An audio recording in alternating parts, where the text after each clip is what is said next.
Coors Light, keeping Southern Illinois chill. Southern Illinois Healthcare. SIH is the official healthcare provider of your Salukis. Are you really winning? Are You Really Winning is a proud supporter of Saluki Baseball. If you can't stop betting nonstop, call 1-800-GAMBLER. And by Meltzer Reinhardt Group, the best around at protecting your families, helping prepare you for your future, and trying to make it all fit into the budget. Call today at 618-997-9441.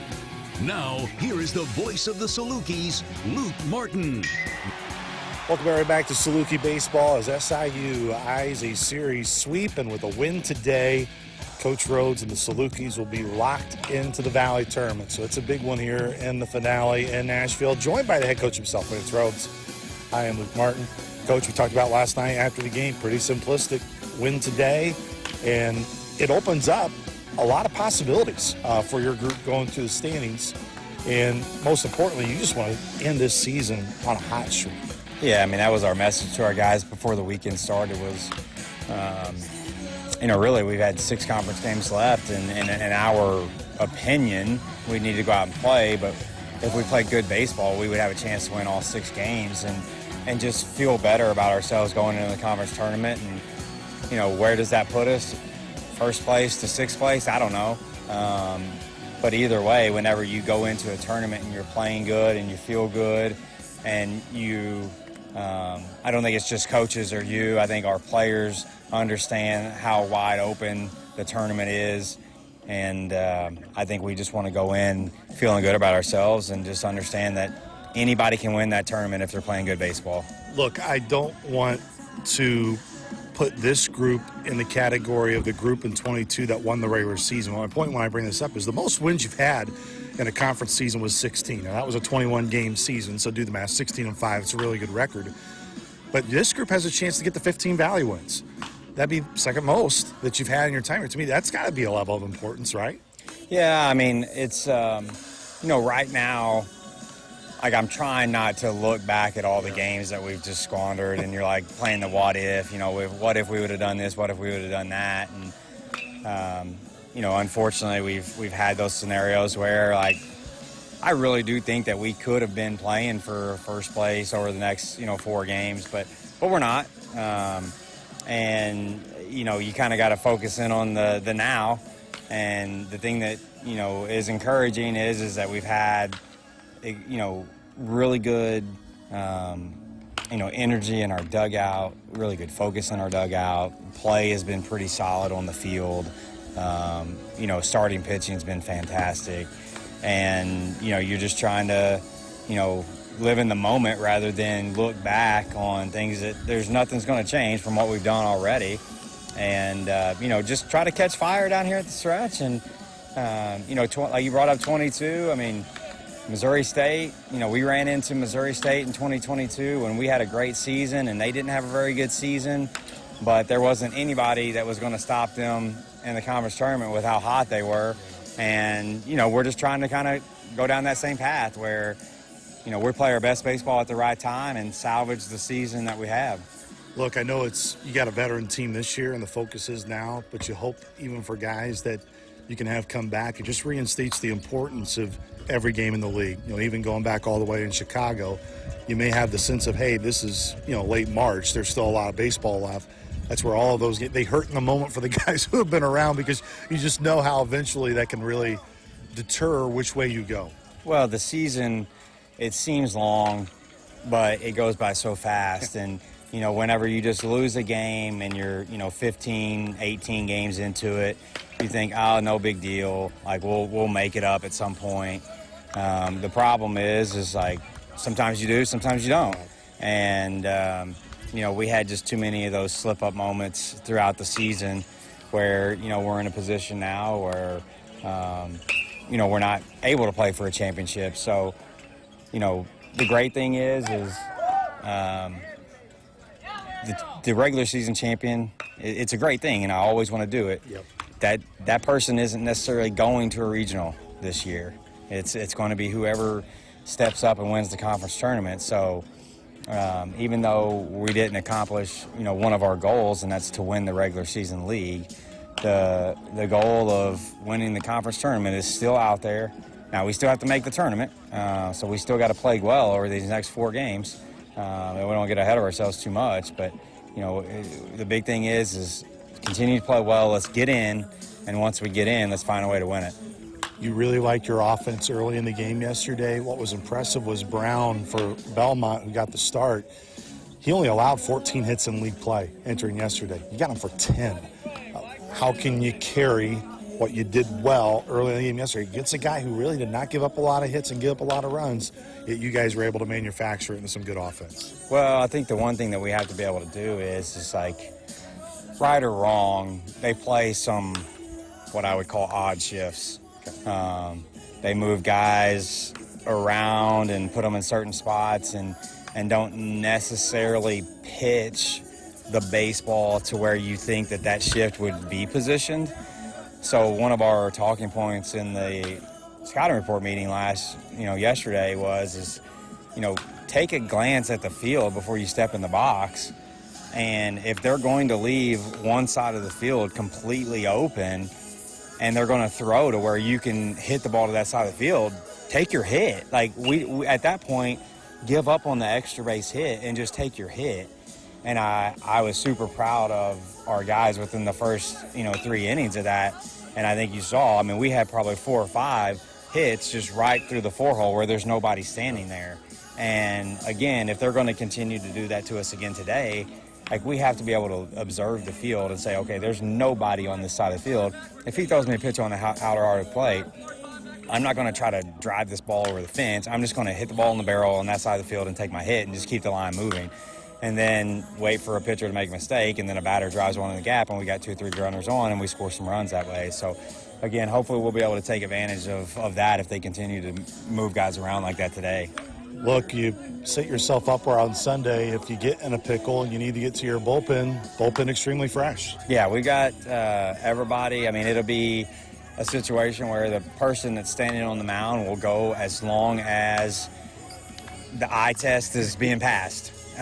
Because we have, McIntosh who hasn't thrown, Meade Johnson who hasn't thrown, Petrie hasn't thrown, and all the rest of the guys who haven't thrown either. So, not that we want to say it's going to be a short leash because we feel good about the guys that are going out there. But if it's just not right with the person that's holding the ball, we'll probably make moves quick and, just keep passing with how much depth that we still have available. Of course, the good Lord above would not let you have the same lineup 3 days in a row. Had to get somebody hurt yesterday, Schwalbach. I know we talked about it late in the game on the air, just kind of how he's doing today, how he's feeling, obviously not in the lineup. Yeah, just obviously a tough spot to get hit. Yeah. And, sometimes when the ball bounces, there's protection down there, but, sometimes when it bounces off the ground, it gets under the protection a little bit. Yeah. And just one of those things where it's just super sore and probably not wise to take a risk on getting another one at this point right now. And so we'll give him a couple days to try to recover from that. And other than that, we're trying to go with the same continuity of the lineup, move it around just a little bit just because of the left-handed matchup, but going with the same people pretty much, and hopefully we can keep the offense going. Coach, appreciate the time. We'll catch up with you after the game. Thank you. Once again, that was head coach Lance Rhodes. First pitch and starting lineups are next. Here from Nashville, this is Saluki Baseball from Learfield. Dive into the authentic flavors of Mexico at Tequila's Mexican Restaurant. From sizzling fajitas to mouth-watering enchiladas and the freshest guacamole in town, Tequila's brings you an unforgettable dining experience. And don't forget our signature margaritas, crafted to perfection. Located right in the heart of Southern Illinois, make sure to visit Tequila's at their locations in Carbondale, Marion, DuQuoin, and Carterville, and enjoy the authentic taste of Mexico. SIU has rare dual recognition, one of only 21 universities out of nearly 4,000 nationwide honored by the Carnegie Classification. We are a Research One university, driving innovation and discovery. We are also an opportunity university, opening doors and helping all students succeed. Less than 1% of universities hold both honors, and SIU is the only one serving a rural region. That makes Salukis unique, a community defined by excellence, access, and opportunity. Support the research that changes lives and the scholarships that expand access. Visit siuf.org/give. Conveniently located in the heart of southern Illinois lies Rend Lake Golf Resort, the region's only 27-hole public golf course with 5 sets of tees, expansive greens, driving range, and on-site PGA instruction. Rend Lake Golf Resort is perfect for golfers of all skill levels. Looking for stay-and-play packages? Check out Rend Lake Golf Resort's on-site lodging, condos, and cabins. After your round, relax with friends and family and enjoy a meal on-site at Seasons Restaurant. To learn more, visit us at RendLakeGolfResort.com. Rend Lake Golf Resort, official partner of Saluki Athletics. The Orthopedic Institute of Southern Illinois has the most highly trained team of orthopedic, spine, and podiatric surgeons, including interventional pain management. From sports medicine to neurosurgery, podiatry, and interventional pain, we are committed to providing the very best in diagnoses, treatments, physical and occupational therapy, and rehabilitation to local athletes. Visit OISIL.com or call 618-997-6800. OISI is the official orthopedic provider of Saluki Athletics. When you're betting and find yourself constantly thinking about gambling and you're losing more money than you have, are you really winning? If you're spending too much time with the slots or you can't stop betting on sports and you find yourself feeling overwhelmed, maybe lying, and probably losing more money than you can afford to lose, you're not alone and you can get help. It's available 24/7 and it's confidential. When your betting has gotten out of hand, call 1-800-GAMBLER or visit www.areyoureallywinning.com. Sponsored by the Illinois Department of Human Services. Welcome back, everybody, to Nashville, Tennessee, where SIU will try to close out this 3-game series with a win today. They've already locked up the series.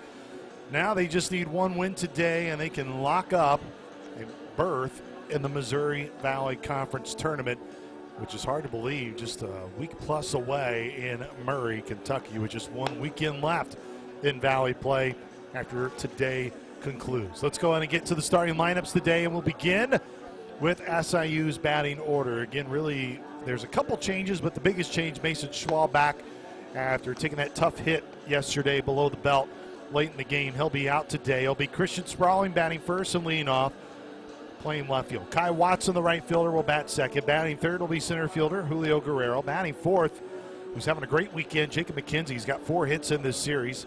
Behind Jacob will be Tim Semay. After 0 for 5 in Game 1, big 3 for 5 game in yesterday's win. Bobo Cecil Lofton still in the DH spot. He went 0 for 5 yesterday. He'll be in the 6th spot. Batting 7th will be Jane Flores, who's got a home run in each of the 2 games in this series. Xavier Farnham will catch today and bat 8th.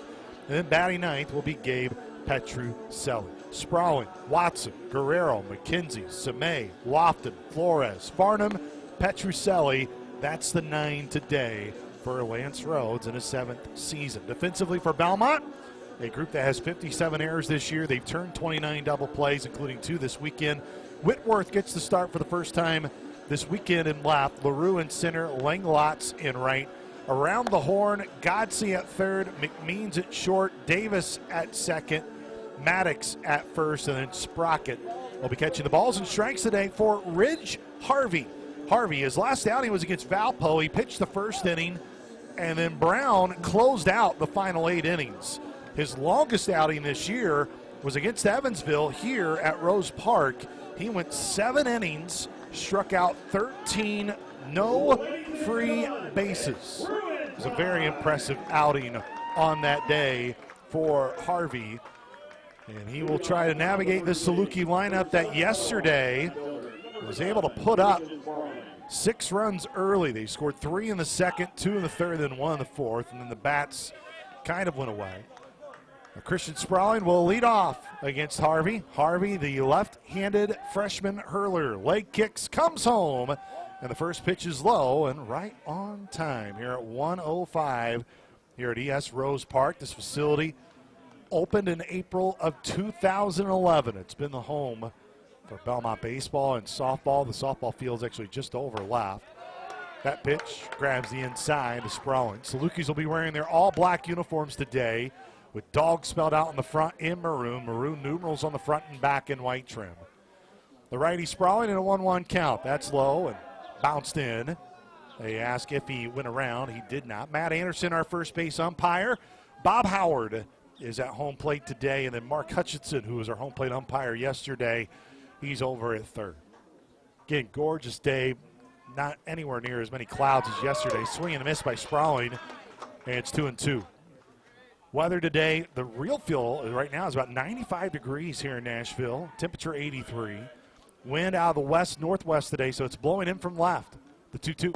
Sprawling strikes out swinging to start off the game, and he sits down on that 2-2 pitch. Sprawling, by the way, he's running a 13-game hitting streak coming in to this game today. Salukis did go down in order to start the game yesterday, but then all of a sudden that sparked the offense. Kai Watson here in the top of the first. Watson, 2 hits on the weekend, 2 for 8 in the series. Drove in a run on that double in the fourth. And it starts off with a strike to Kai Watson. Bruins, they will be in their home whites. They got Bruins spelled out on the front of their chest in navy blue and red trim with the BU ball cap. Kai Watson swings through a high strike. It's 0-2. They will shift Kai Watson. The third baseman, Godsey, is basically going to be playing short. McMeans, the shortstop, is now on the right side of second. That bounces in. Davis is in shallow right, and then the first baseman, Maddox, is well behind the bag at first, near the line.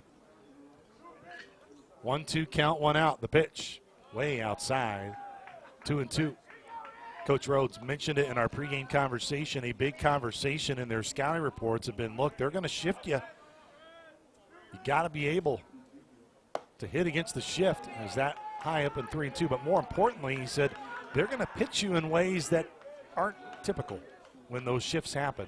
So you'll have opportunities. Full count here to Kai Watson. 1 out, top of the first. The pitch, swing and miss.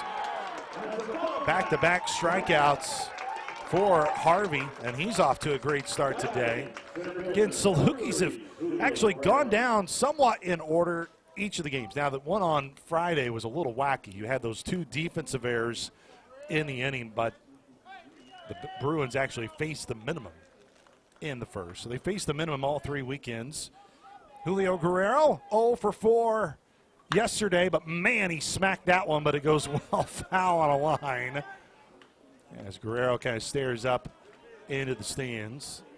2 for 5 in game 1. Had the ground rule double. Also had the 3-run homer in the 8th. The pitch, high, left upstairs, 1-1. Shift on here for Guerrero. They do play him to pull the ball. There's 3 infielders right now on the left side of the second base bag. Short little dribbler, third base side. Julio's going to try to beat it out. The shortstop McMeans on a throw. Guerrero got beat. Jake Ryan is saying challenge it, but it's very early to burn a challenge, and I don't think the Salukis should burn, but I think they are. So they're going to bring everybody back out. It was a close play at first. This is where Lance Rhodes going to trust his first base coach, Jake Ryan, who celebrated his birthday yesterday. So the call on the field is Julio is out. So there's got to be conclusive video evidence to overturn it. By the blind eye, and that we saw first, it appeared as if Julio was out.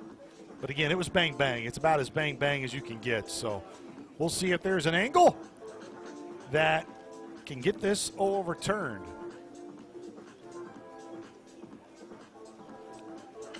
Also know today, of course, we said, been a weekend of celebration everywhere, from its senior weekend here in Nashville. Of course, many graduates graduating this weekend, not just here in Nashville, but of course back in Carbondale. Today, Mother's Day weekend as well, here on Mother's Day. So happy Mother's Day to all the moms out there. Just seeing the replay, man, I think Julio actually beat it. Now, I just saw the first angle of it for us, and of course I'm ahead of the TV broadcast on the iPad here, taking a look at it. They didn't really slow it down, but from the angle they showed, which was would be the high home plate, it didn't take very long, so this was either clear and obvious on one shot or clear and obvious the other way.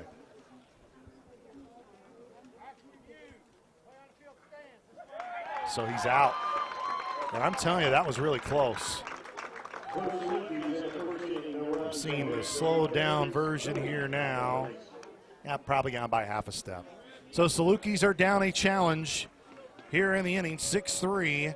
So they only have 1 challenge remaining for the rest of the game. No runs, no hits. There were no errors, nobody left on base. We head to the bottom of the first here from Nashville. No score. This is Saluki Baseball from Learfield. Looking for a mortgage that fits your life? Sean Daly at Guild Mortgage has you covered. With hundreds of products, including specialized programs for first-time home buyers, military families, and rural residents, we've got the perfect fit for you. Guild also provides a range of down payment assistance programs to help you get into your new home. Guild Mortgage Company, Equal Housing Opportunity Company, NMLS 3274. Sean Daly, NMLS 1536006. NMLSConsumerAccess.org. All loans subject to underwriting approval. Terms and conditions apply. Subject to change without notice.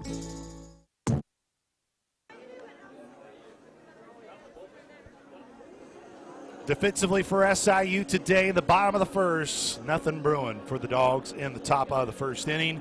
Sprawling in left, Guerrero in center, Watson in right. From third to first, Flores at third, Semay at short, Petrucelli at second, and Jacob McKenzie at first, and then Xavier Farnham gets the start behind the plate today as Charlie Miller gets the start. Miller, a 4.43 ERA, 0-2 record. Made his first start as a Saluki last week against Indiana State, and we all know that was a really tough day, but it wasn't just a tough day for Charlie. Did not get much help behind him defensively. It was a group effort last week for it not going well. 22 and a third innings pitched, 20 strikeouts to 12 walks. Opponents hit 295 against Miller. He had that stretch going into the start of darn near being untouchable, which is why you hope today he can. Pressure's on Charlie Miller. The previous two starters for SIU went 8 innings the last 2 days. And according to the Jordan Cruz database of stats, he sent me one yesterday, that's the first time since 2019 that SIU has had 4 starting pitching performances of 8+ innings in a single season. And of course, the Salukis this year, Evans and Shepard have had 2 of them. So remarkable starting pitching this year by SIU, and especially with those 2 guys. So Charlie Davis, he started the home half yesterday with a solo nuke to right. And then that was it till the 9th. And a pitch low and in to Davis. Davis on the weekend, 1 for 8 in the series, so his lone hit was that home run yesterday. But, man, there were so many baseballs that were right on the warning track, both sides, in yesterday's game. The 1-0, high and away, it's 2-0. Again, wind will blow in left to right today. But it's not a fierce wind. Again, really high elevation when you can see downtown just over the left field wall. That one is smoked again at the right field line, and guess what? He just did it again. Leadoff homer on his senior day, Charlie Davis. We'll see if it changes the fortunes today for Belmont, but so far this has been a replay of yesterday's game. Davis just touched home plate. It is his 8th home run of the season. That pulls him within 1 of the guy who's at the plate now in Landon Godsey. The only question was whether it would stay fair, and it stayed fair. It went into a netting, a protective netting that stretches right in foul ground at the right field side and goes about to the 375 mark. Bunt third base side, Flores charging in, bare hands it, throws on the first, and it's wide. It's going to be an error. That's going to allow Godsey to get to second. Now, I do think you could potentially maybe rule that a hit and then reach second on an error, but it was, I think, with a clean throw. Again, not the toughest or not the easiest of plays, but I believe they're going to rule that an error and a straight-up error. Now the whole infield is going to come in, and Lance Rhodes immediately is going to make his way out and bring everybody in. And he's not just talking to Charlie Miller. He is talking to everybody. He's looking each and every one of them in the eye right now. Again, it's 1-0 Bruins, and already Godsey stands at second.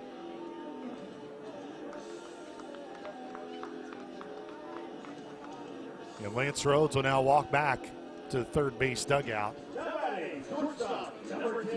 Again, Belmont is going to need some help. Even if they win today, they're still going to have to at least win some games next week in Terre Haute to get in, but also need other teams to lose to be able to get them into the tournament. So here's Gavin McMeans, 0 for 4 yesterday, 1 for 3 in game 1, and a big whiff. There's Charlie Miller ahead 0-1. Runner at second, reached on the air. 1-0 Bruins here in the bottom of the first. The 0-1. Big swing and a miss again. Charlie Miller went down away, and McMeans went fishing for it twice.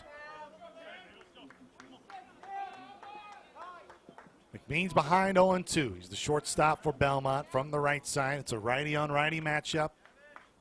Miller looks at the lead runner at second. They will now try to pick him off, and he's off the bag, and he's tagged out! Wow! Godsey was well off the bag, and Charlie Miller now has the bases empty. 1-4 to get the first out, and now he's a strike away from getting a strikeout. Would be a heck of a turn of events here in the bottom of the first. 1-0 Belmont. Leadoff homer again by Charlie Davis. The 0-2 down away, bounced away from Farnham, but nobody on the bases, so it will not do any damage.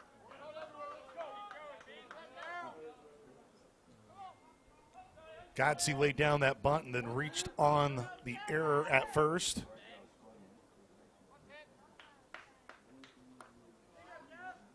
One-two count, one out. The pitch. Again, tried to get in the chase again. Miller, or I should say McMeans, he chased basically that same pitch to start off the at-bat.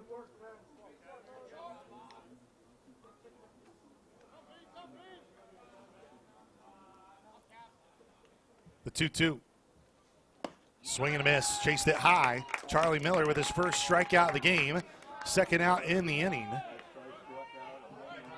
And now it's Sprocket, also celebrating his senior day. One of 4 seniors in the lineup. It's a relatively young Belmont team. As Sprocket, the lefty,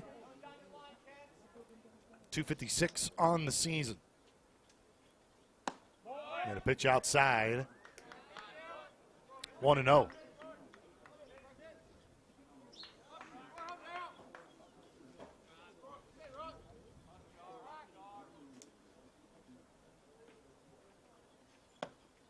Swing and a miss. Farnham couldn't hold on to it, but it's 1-1.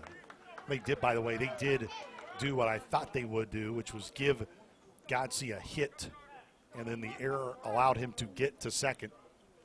So 2 hits in the inning for Belmont, but Godsey was thrown out at second shortly thereafter. Here's the 1-1. Swing first base side. McKenzie can't get to it. Nobody covering the bag. Miller trying to get there and get it. Oh, wow, he did. I don't know how he did. Oh, now the ball came out at the end. I think they're going to overturn it. So Charlie Miller went down. They're going to say it was not on the transfer. Miller almost made a spectacular play. He had his foot on, and now Lance Rhodes is.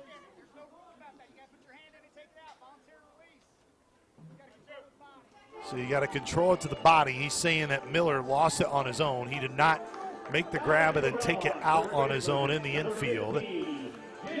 Man, that will be another hit. It will be an infield hit. It was a close play. So a single there for Sprocket. It's the 3rd hit of the inning. And a swing and a miss here to Jake Maddox. Man, what a weird inning so far. Again, the ball, McKenzie dove, tried to make a play. It got underneath him. Petrucelli was able to chase it down in shallow right. And almost the second picked off runner of the inning. Sprocket was a little bit too far off, but he got back. 0-1 count, 2 outs, 1-0 Belmont. Bottom of the first here from Nashville. Belmont trying to salvage a game this weekend to give themselves a puncher's chance in the next week. The 0-1 in there for a strike.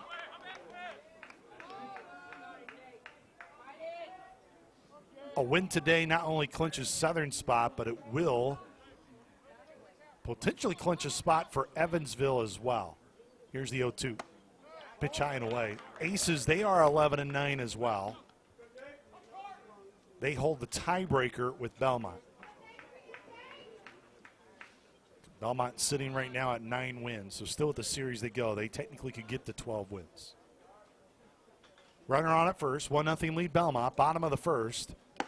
Foul tipped into the glove, and that's strikeout number 2 for Charlie Miller. Well, that had some theatrics in it. Charlie Davis starts the game off just like he did yesterday. Solo homer for him. That was the lone run in the inning on 3 hits. There was 1 Saluki error, and the Bruins strand 1 on the bases. 1-0 Belmont through 1 here on Mother's Day in this series finale from Nashville. We head to the top of the second. You're listening to Saluki Baseball from Learfield. SIU has rare dual recognition, one of only 21 universities out of nearly 4,000 nationwide honored by the Carnegie classification. We are a Research One university, driving innovation and discovery. We are also an opportunity university, opening doors and helping all students succeed. Less than 1% of universities hold both honors, and SIU is the only one serving a rural region. That makes Salukis unique, a community defined by excellence, access, and opportunity. Support the research that changes lives and the scholarships that expand access. Visit siuf.org/give. Conveniently located in the heart of southern Illinois lies Rend Lake Golf Resort, the region's only 27-hole public golf course with 5 sets of tees, expansive greens, driving range, and on-site PGA instruction. Rend Lake Golf Resort is perfect for golfers of all skill levels. Looking for stay-and-play packages? Check out Rend Lake Golf Resort's on-site lodging, condos, and cabins. After your round, relax with friends and family and enjoy a meal on-site at Seasons Restaurant. To learn more, visit us at RendLakeGolfResort.com. Rend Lake Golf Resort, official partner of Saluki Athletics. 1-0 Belmont as we head to the top of the second inning. Salukis will have McKenzie, Semay, and Lofton due up here in the inning. Salukis have won 9 in a row against Belmont. That series and that streak that stretches all the way back to 2023 in the Valley Tournament where Belmont beat Southern Illinois. And mind you, you look at in the entirety since they've joined the Valley, that was since 2023, these two teams have met 13 times. 2 times in the Valley Tournament. Salukis have won 12 of those 13. They're 12-1 against Belmont since they've joined the league in 2023. That is hard to do. They have swept each of the regular season series, so they're trying to sweep Belmont for the 4th consecutive year. Here's Jacob McKenzie, 3 for 5 yesterday, leading off. He's reached base safely in 10 consecutive games. The pitch to McKenzie, low, below the knees of his black pants. Again, they got that double piping, white and maroon. 2 white lines and then 1 maroon line. Swing right to the shortstop McMeans, fields it cleanly at his belt, tosses over to first, and there is a 6-3 put out to retire McKenzie. 1 away in the inning. Tim Semay trying to build off of a 3-hit day yesterday. His 3 hits were the first 3 at-bats. They were all singles. Heck, he looked the best that he's had virtually all year yesterday. He dove and got a fly ball as well. That's a strike on the outside corner. Rich Harvey, the lefty, trying to work through 2 scoreless innings.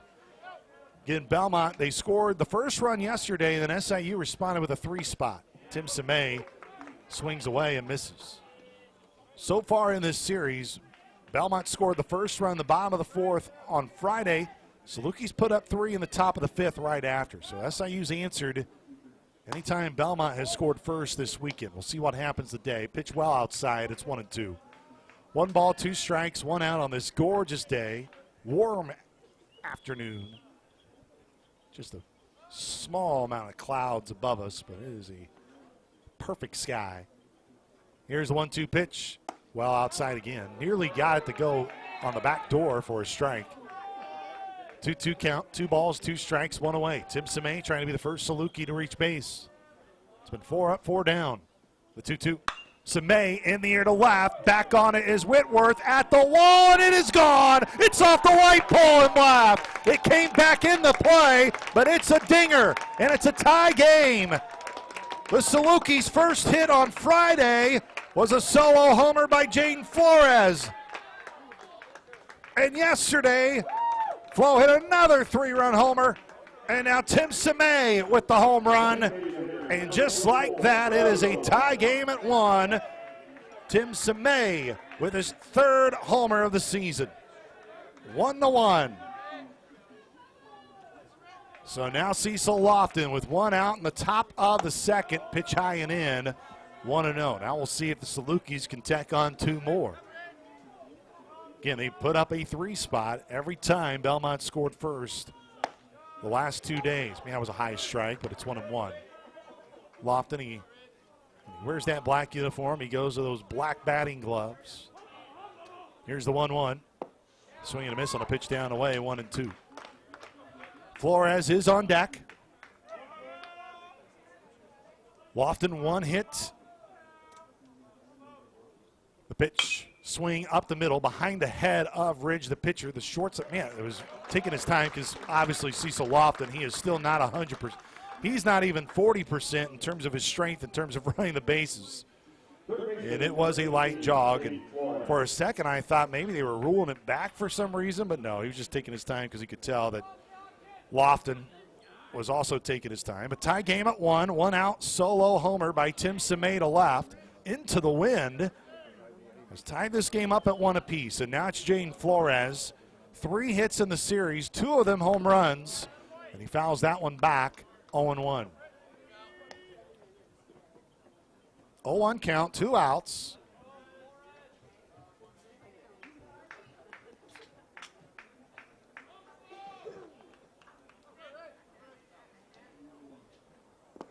Pitch low.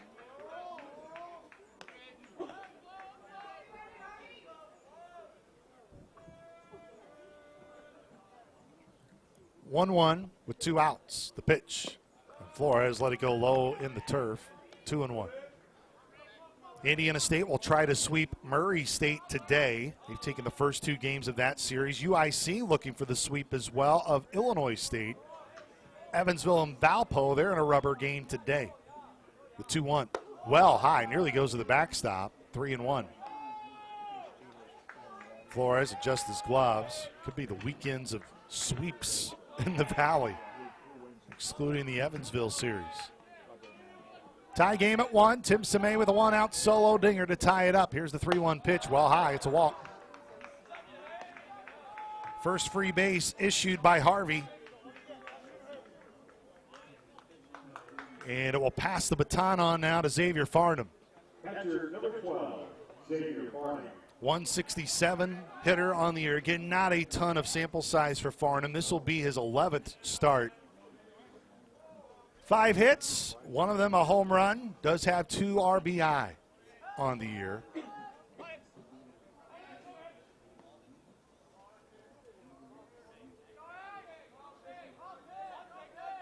The pitch.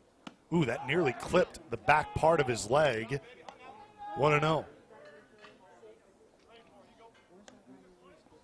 So 2 outs, the lefty. Ridge Harvey has only allowed 1 run here in the inning. 2 solo homers so far in this game. 1 for Belmont and Charlie Davis, the other for Tim Semay. Toss over to first. Flores back in plenty of time.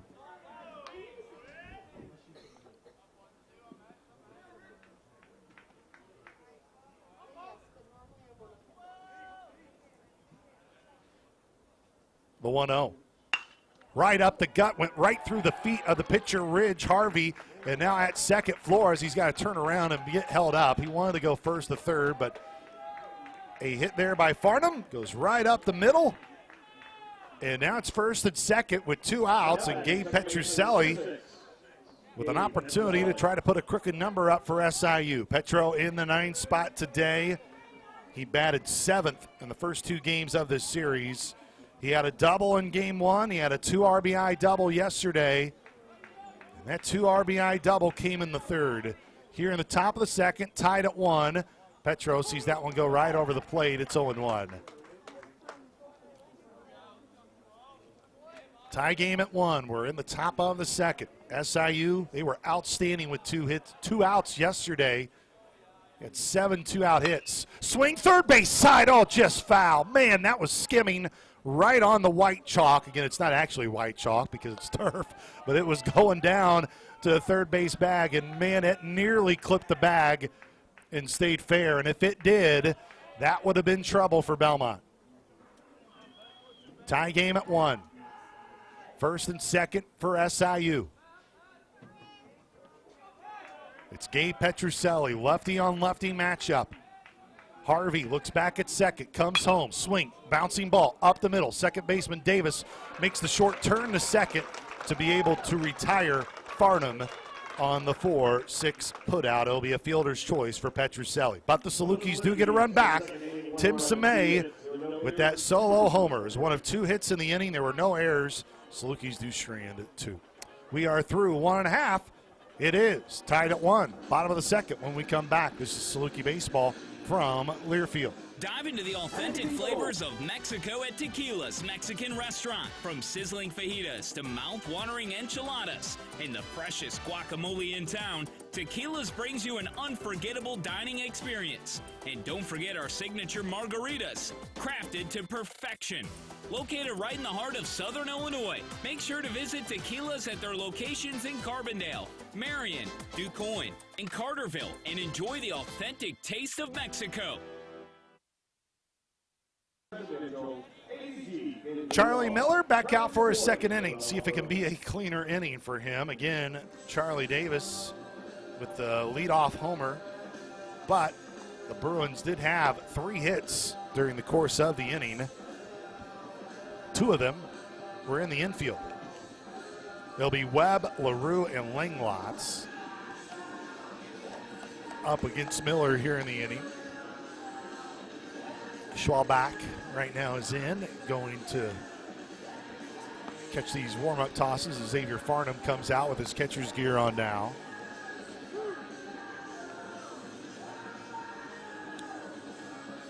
Only one final score so far today in the league, and it was Bradley. They had an early game with Campbell, and they beat Campbell 5-4. Braves had a big 4-run 5th inning to earn their lone win of the weekend. UIC and Illinois State, they got a later game today. It's a 4 o'clock start in Chicago for that series finale, so they'll be the nightcap. Indiana State with an early 1-0 lead over Murray. They're in the bottom of the second. 2-0 Aces, also in the bottom of the second at Valpo. Pitch, and that is lifted in the air to right center. Julio Guerrero back. He's at the warning track. He's at the wall, makes the grab. Going into the wall. Lost his hat and held on to it. There are so many spectacular outfielders in the league, and it's going to be hard to see anyone surpass Carter Beck and what he does for Indiana State. And we won't trade Julio Guerrero for anybody, I can tell you that much. That was a spectacular defensive play. Michael LaRue now, 3 hits in the series, 2 for 4 yesterday, 1 for 4 in game 2. As LaRue from the left side shows bunt, pulled back. It's in there for a strike. Belmont is not a team that traditionally bunts a lot. They're actually towards the bottom of the league in that category. Here's the 0-1. I thought about swinging away, but that's in there for a strike, indicated by Bob Howard, and it's 0-2. 0-2 count, 1 out. Tie game at 1. We're in the bottom of the second. Charlie Miller trying to put up the first goose egg of the game for SIU defensively. Miller will rock, come home. Swing and miss, he went round. They do have to put him out as Farnham dropped it. Farnham, oh boy, high toss. He did get his foot back, but my, oh my. Come on, X. Gotta be a little bit cleaner there. It took McKenzie well sky high, but thankfully got his foot back down. So we'll be 2-3 on the strikeout. It's the 3rd strikeout. And again, there's not much you can do today with Schwalbach. You can't push him after his injury yesterday. Shouldn't be anything long term, but you're really out of options when it comes to who you can put behind the plate. Oh my goodness, and that beamed Langlots right on his helmet, and hopefully he's okay. Man, oh man, that got him square on the noggin. Of course, Charlie Miller, there was no ill intention there. He was shaken up as he saw that happen as well. And that one crazily went right in the Langlots, but you just hope he's more shaken up And nothing in terms of any damage done to him. I didn't quite see exactly where it got him on the helmet, but they were checking him out just to make sure nothing facial. Of course, none of those issues. Dave Jarvis is out there, Max Wright as well, a Bruin assistant. And a very scary moment as Matt Anderson, who's the crew chief of the umpiring crew, comes over to have a quick word with Dave Jarvis. So it will be a hit by pitch with 2 outs. It's the first hit batter of the weekend for the Saluki staff. Only the second time all year where they've gone back-to-back games not hitting a batter. And this one emphatically goes against Lang Watts. He is standing up. That is good. He puts his hands on his hips, but as he talks over with Dave Jarvis, I mean, that was a bullet. And it does look like they're putting a pinch runner at first. So I think Lang Watts is going to get pulled from the game. We'll wait officially until they make that move. Man, hate that for him. That is a tough way to leave a game. He will get a round of applause as he does leave. Lang Watts, the redshirt sophomore, will head to the dugout. And now it's Vanderwood who will come into the game and pinch run. So Vanderwood, he's a redshirt freshman from St. John, Indiana. And he will take over as Dave Jarvis. We'll see if I'm assuming that he will also go straight to right field, but we'll see what they do. Pitch running at first base for Belmont. Number 26, Isaac Vanderwood.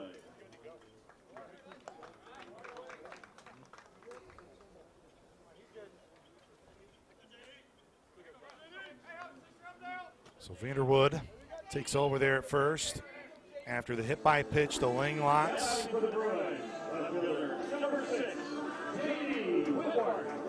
So here's J.D. Whitworth. Pinched hit in yesterday's game, went 0 for 1. Did not appear in game 1 of the series. He's got a runner on at first, 2 outs.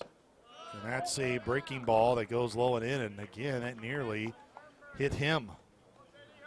Again, Coach Rhodes said you're going to try to ride Charlie Miller as long as it passed the look test today. Oh, he's well off the bag again. They toss over to first, but back in time was Vanderwood. Belmont's already had a base runner picked off. That was in the first when they had a base runner on at second with nobody out. And again, they toss over to first again. We'll be curious to see who the first option would be for SIU today in the bullpen. And they got virtually everybody ready. Here's the 1-0. Pitch high. Jack McIntosh right now is the Saluki that's starting to stretch down in the bullpen, so it appears that will be the answer, that Jack McIntosh will be the first one that they go to. The 2-0 with a runner on at first, dropped in for a strike, 2-1. 2 balls, 1 strike, 2 outs. Vanderwood pitch running there at first for Lang Watts, who got hit in the head with a pitch, and he's been taken out of the game. Here's the 2-1 pitch. He checked his swing. He did not hold up. Farnham will make a throw. Oh, my goodness. It goes well in the center, but thankfully the base runner did not pay attention to it, and Vanderwood stays put at second. X should not have even made a throw, and it was so poorly thrown. But thankfully it virtually goes down as just swiping 90 feet, because that could have easily been another one. And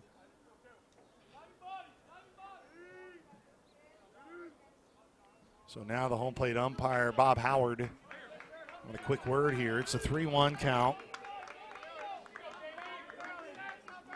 2 outs. The 3-1 pitch inside, and it's a strike, 3-2. Couldn't tell if Vanderwood was off on the pitch. I thought it was a wild pitch that allowed him to get in the second, but they give him credit for a stolen base. But again, I did not see the replay, so, but at first it didn't look like it. But here's a full count, 2 outs, tie game at 1. The pitch, high. It's going to be a walk. Back-to-back free bases here by Charlie Miller, and it's going to be first and second with 2 outs. And you got Charlie Davis coming to the plate, who just homered in the bottom of the first. Number 8, Charlie Davis. Connor Daly is now running down to the bullpen for SIU, assistant pitching coach for the Salukis. So you know McIntosh is going to start getting revved up here. First and second, 2 outs. Tie game at 1. We're in the bottom of the second. The pitch from Miller. Swing first base side, goes foul. 0-1.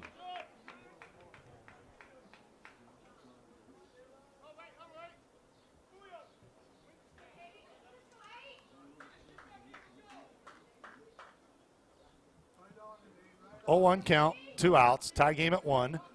First and second. Bottom of the second, Miller got the first 2 outs. Well, the last 2 have reached via free base. Outside corner, 1-1.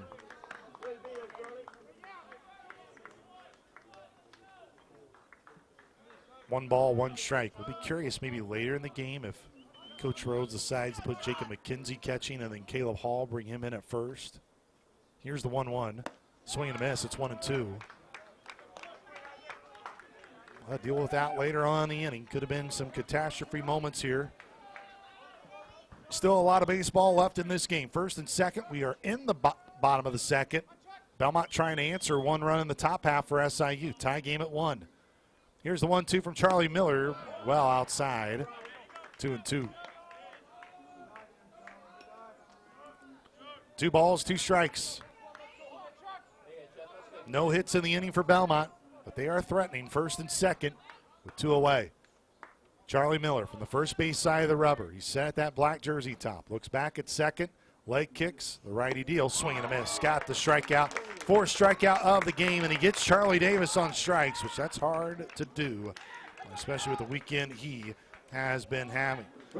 Put up a goose egg, tied at 1. We're through 2 here in Nashville. This is Saluki Baseball from Learfield. Conveniently located in the heart of southern Illinois lies Rend Lake Golf Resort, the region's only 27-hole public golf course with 5 sets of tees, expansive greens, driving range, and on-site PGA instruction. Rend Lake Golf Resort is perfect for golfers of all skill levels. Looking for stay-and-play packages? Check out Rend Lake Golf Resort's on-site lodging, condos, and cabins. After your round, relax with friends and family and enjoy a meal on-site at Seasons Restaurant. To learn more, visit us at RendLakeGolfResort.com. Rend Lake Golf Resort, official partner of Saluki Athletics.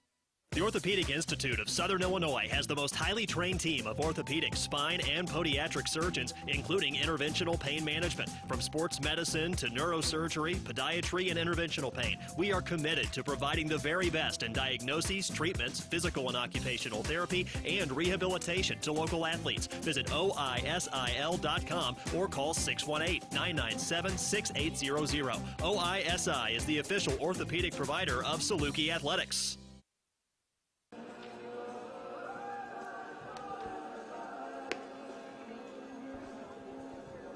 Rich Harvey back out for his 3rd inning of work. Tim Semay was able to smack a homer his last time up. Salukis will have the top of the order here, 1, 2, and 3, which went down in order in the 1st inning.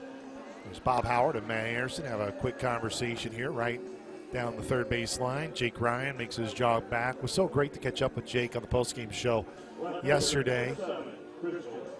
Tony Caldwell still coaching over there at 3rd. And now Sprawling. Sprawling reached on error in game 1 to start off his day. He struck out to start off his day yesterday, and then he reached base the rest of the day. So let's see if Sprawling can get this started here in the top of the 3rd, and a pitch in there for a strike, 0-1. Tie game at 1. Top of the 3rd. Salukis going for the 4th consecutive sweep of Belmont since they joined the league. The 0-1, and foul tipped into the glove of Sprocket. Good Sprawling hit 3 times yesterday and has been hit now 20 times on the year. Here's the 0-2 pitch. A little high and away. Sprocket will toss it back to Harvey out there on the mound. Again, the only ball that was scorched was Petrucelli. Nearly had one that went fair. Pitch left upstairs, 2-2. 2 balls, 2 strikes, and a tie game at 1. We're in the top of the third here at ES Rose Park. The pitch inside, 3-2. Again, Sprawling crowds that plate so much. A pitch that sometimes looks well inside may actually grab the plate. That one was close. Here's the payoff pitch, and Sprawling fouled it off of himself, and he'll stay alive here. He hugs home plate so much, that's why it lends him to get hit so often. Here's the payoff pitch. Sprawling popped it up in the left. It's carrying in foul ground and reaching and can't make the grab. Oh, falling over was the left fielder Whitworth. I think he's okay.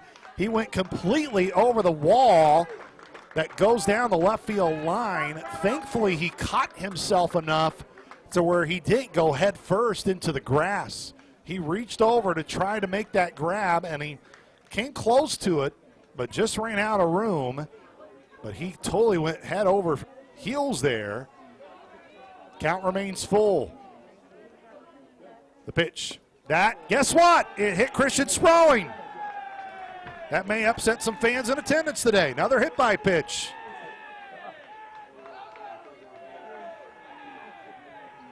So Sprawling takes his way over to first. Hit by pitch for the 21st time this year. And now Kai Watson, who's 0 for 1 today with a strikeout. That'll be the last time I bring up what happened yesterday. Maybe. We'll see. We'll see how the rest of the game goes. Sprawling quickly back in the first.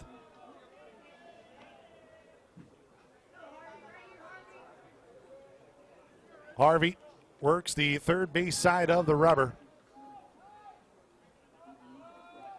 Stares at first, comes home. Breaking ball in for a strike to Kai Watson. 0-1. Man, that looked like a good pitch.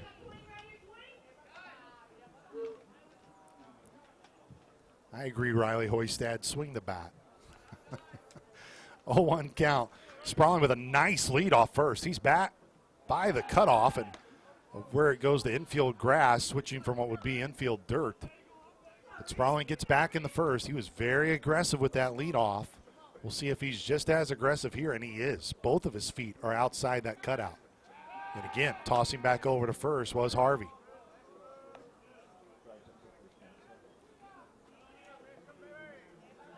Oh, 0-1 count, tie game at 1. We're in the top of the third.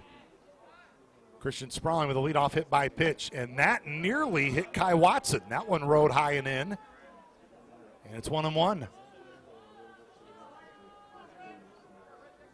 Wind continues to blow in from left. Sprawling with another huge lead at first. Watson smacks it foul. It'll be 1-2. 1 ball, 2 strikes.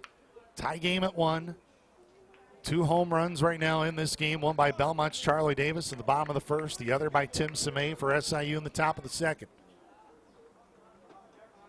Leadoff man on for the first time today for SIU, and it's Sprawling at first. Watson again, that one rode up high and in, and he fouled it away. It'll stay 1-2. 1 ball, 2 strikes. Salukis with a win in this game. They will punch their ticket to Murray, Kentucky. Now, they don't know what seed they will be. That's still to be determined. But they at least clinch their spot in the Valley Tournament with a win today. And another throw over to first. As Harvey just keeping an eye on Christian Sprawling.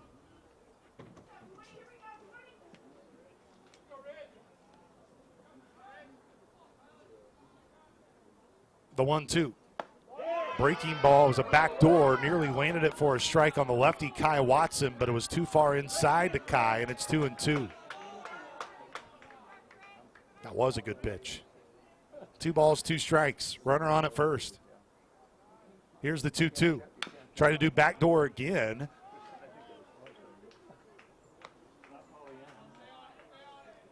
I mean, it starts off outside. It looks like it's going to run in and hit Kai, but then at the very end, it's got some wicked movement to go right back near the zone and make it a hittable pitch and close to being a strike. Here's the 2-2. Runner on at first. Pitch went outside corner, and now it's full, 3-2. It was full to Christian Sprawling. He was then beamed by a baseball.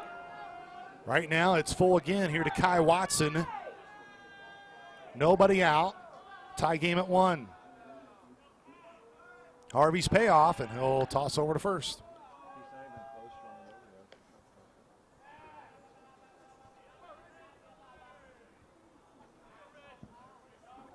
Count is full. Here to Kai Watson. The pitch, runner is off, and man, Watson cranked it, but it goes well foul. Goes towards the Belmont clubhouse, towards the indoor batting cage attached to that clubhouse, which houses not just Belmont baseball, but also Belmont softball. Count is full, 3-2 count. Runner on at first, tie game at 1. We're in the top of the third. Here's the pitch, runner going, ball. It was too far inside, so Sprouling will be a walk. So now first and second, nobody out, and Sprocket is going to take a baseball out to Harvey and also meet with Harvey here on the mound. And I think is there an issue with the pitch clock? They are pointing up to a clock, and I think right now the pitch clock is not working, so it may have to be kept by the umpire there at third. Right now the clock is not showing anything. I honestly have not been that locked in to tell if the pitch clock just went away. Honestly, it's not very often unless you're in Chicago at UIC where they keep the time on their own where you have to be worried about it. Jack Reardon makes sure they have the quick trigger for us when we were up there. Jack was really good at that. And they're making note, and I believe it's of making note of the mound visit there by Sprocket to count against Belmont. So here's Julio Guerrero. He's 0 for 1 with a ground out. The infield is in at first and third.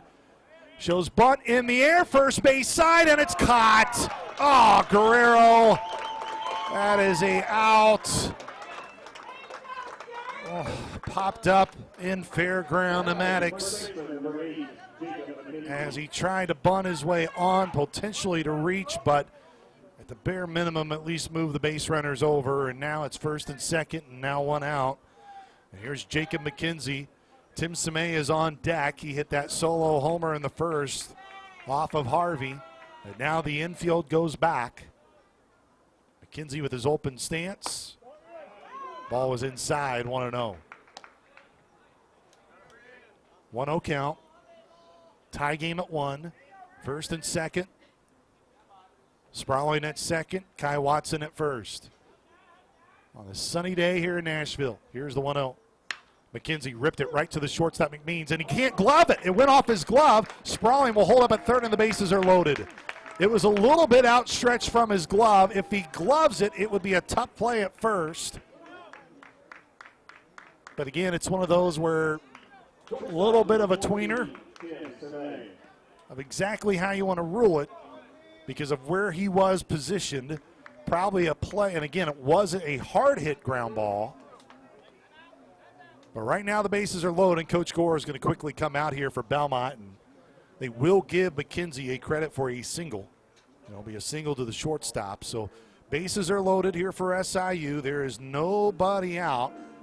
Or I'm sorry, 1 out. Julio Guerrero tried to sacrifice, but he bunted it into the air and couldn't move anybody up 90 feet. And now it's Tim Semay who's homered, and he's got the bases loaded. Charlie Davis came up to the plate with runners at first and second, and he struck out to end the bottom of the second. Tim Semay with 1 out, nowhere to put him. Can Tim Semay continue a hot day that he built off of yesterday? First pitch to Semay. In the zone for a strike, 0-1. The wind sometimes looks like it flips. The American flag is starting to blow out towards left right now. Man, that would be nice with Tim Semay, a righty, at the plate. The 0-1. Tim Semay, ground ball, third base side. They're going to come home for the force, and they got the force, and now 2 away. There'll be a fielder's choice, 5-2. It's the second out in the inning. So Sprawling put out at home, and now it's up to Cecil Lofton. You know, a lot of soft contact here in the inning. alone. Julio Guerrero, again, he popped it up on that bunt. But now Bobo, with the bases loaded, pops this one up in shallow left. Oh, boy, could be a tough play. McMeans, he's trying to find it. He can't find it, but the left fielder does. Left fielder Whitworth came in to bail out his shortstop, McMeans, and that ends the inning. The Salukis strand the bases loaded. They only had one hit in the inning. There were no runs. There were no errors for the Belmont Bruins. We are through 2.5. SIU, and now the whole video board went dead, and the scoreboard went dead. But it's a tie game at 1 as we head to the bottom of the third. This is Saluki Baseball from Learfield. When you're betting and find yourself constantly thinking about gambling and you're losing more money than you have, are you really winning? If you're spending too much time with the slots or you can't stop betting on sports and you find yourself feeling overwhelmed, maybe lying, and probably losing more money than you can afford to lose, you're not alone and you can get help. It's available 24/7 and it's confidential. When your betting has gotten out of hand, call 1-800-GAMBLER or visit www.areyoureallywinning.com. Sponsored by the Illinois Department of Human Services.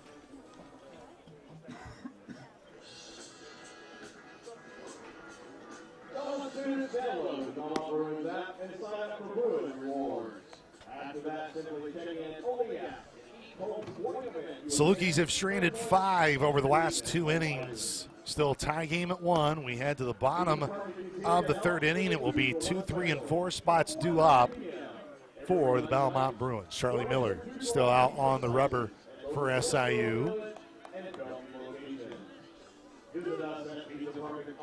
Salukis, they will close out the season. They do have a midweek with SIUE on Tuesday before they host Valpo. And remember, next weekend it's going to be Thursday, Friday, Saturday.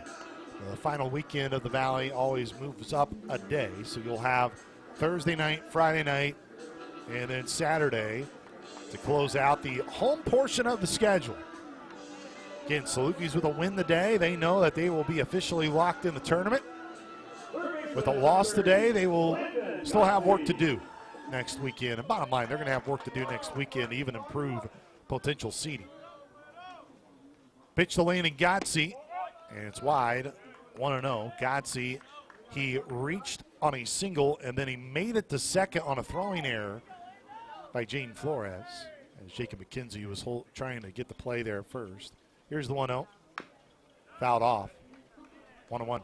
And fouled off right of his foot.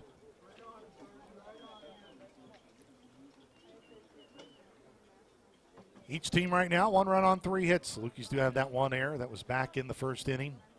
Belmont 1 run on 3 hits as well. All those hits came in the first. And the pitch drops in for a strike. Shaking his head was Gotze. I think he thought that was a little low, but it's 1-2.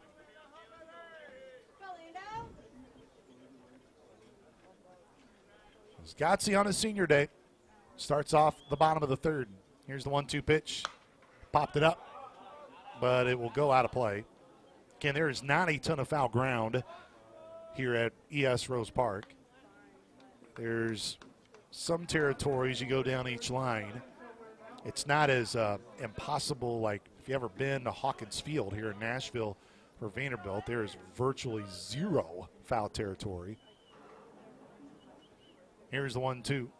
And that got the inside, but Miller thought he got the strikeout. Will not ring him up. 2-2. Bullpen is hard at work right now for SIU over that left field wall. Tie game at 1. We're in the bottom of the third. Nobody on. Leadoff man is Landon Gotze. He's right here at the plate. Righty on righty matchup. The 2-2. He hammered it, but it goes foul. Left field side. Or he was on top of it, should say.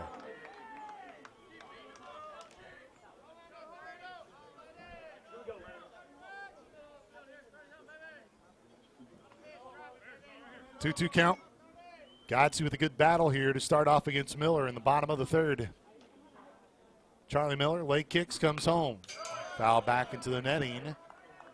Stays 2-2.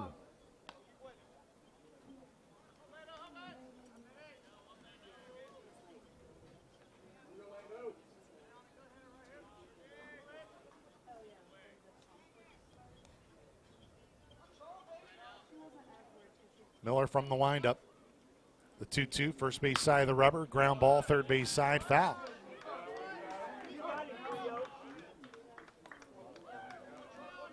Miller threw 32 pitches through his first 2 innings.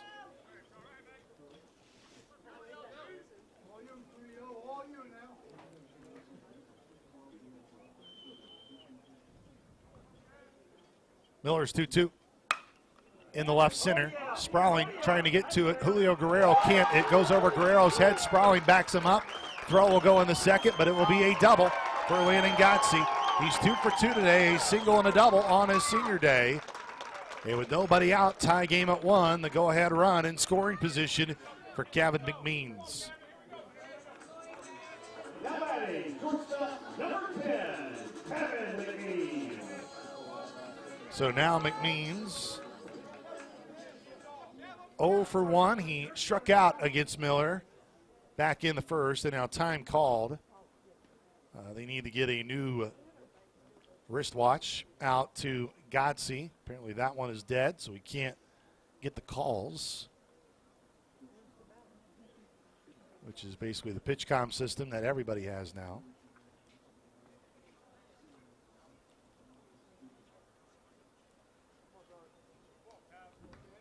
See if McMeans will try to bunt to move Gotze over. Again, it's not something that Belmont necessarily does a ton.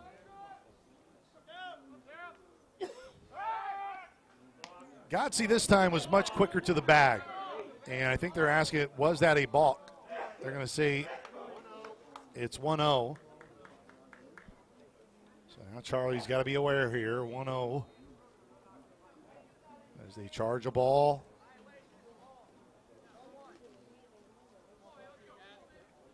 So not a balk, it's just a violation.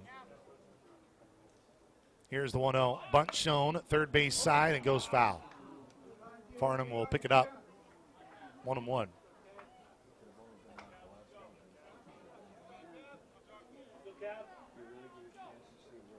So there was our answer. McMeans looks like he's going to try to sacrifice or put it down in play there at third.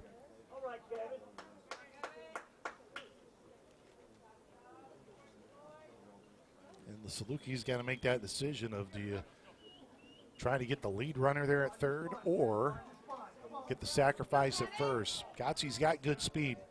Gotze just off the bag at second. Miller's ready. Flores creeping. Here's the 1-1. Showed bunt, but it's too far outside. 2-1.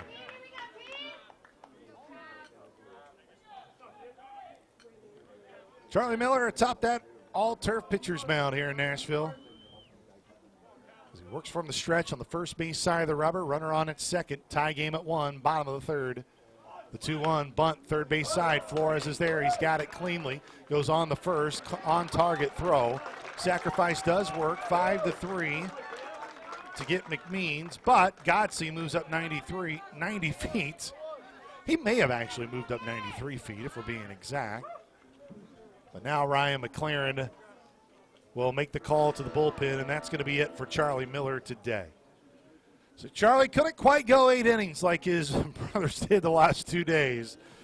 But he gets at least that sacrifice out. It'll be a runner at third, and Jack McIntosh will be the new Saluki pitcher. We'll give you his numbers when we come back. This is Saluki Baseball from Learfield. Dive into the authentic flavors of Mexico at Tequila's Mexican restaurant. From sizzling fajitas to mouth-watering enchiladas and the freshest guacamole in town, Tequila's brings you an unforgettable dining experience. And don't forget our signature margaritas, crafted to perfection. Located right in the heart of Southern Illinois, make sure to visit Tequila's at their locations in Carbondale, Marion, DuQuoin, and Carterville, and enjoy the authentic taste of Mexico. SIU has rare dual recognition, one of only 21 universities out of nearly 4,000 nationwide honored by the Carnegie Classification. We are a Research One university, driving innovation and discovery. We are also an opportunity university, opening doors and helping all students succeed. Less than 1% of universities hold both honors, and SIU is the only one serving a rural region. That makes Salukis unique, a community defined by excellence, access, and opportunity. Support the research that changes lives and the scholarships that expand access. Visit siuf.org/give. Jack McIntosh enters for SIU as the Salukis will have McIntosh come in for his 23rd appearance. leads the Salukis in appearances. Only Blake Kimball has over 20 appearances as well. He's got 20, and that came in on Friday's game. McIntosh with a 5-6 record, 29 2/3 innings, 37 strikeouts, the 17 walks. So those 37 strikeouts and 29 2/3 innings of work, no doubt stands out for Jack. And he has had issues hitting batters. He's one of 2 Saluki pitchers that have 10 or more hit batters. Troy Shepard is the other. He had 16, and Troy did a great job yesterday limiting those. And he'll see Sprocket, Maddox. Well, right now Sprocket. There's one out in the inning. Godsey stands 90 feet away at third. So Mike Sprocket, one of the seniors honored before the game, for head coach Dave Jarvis.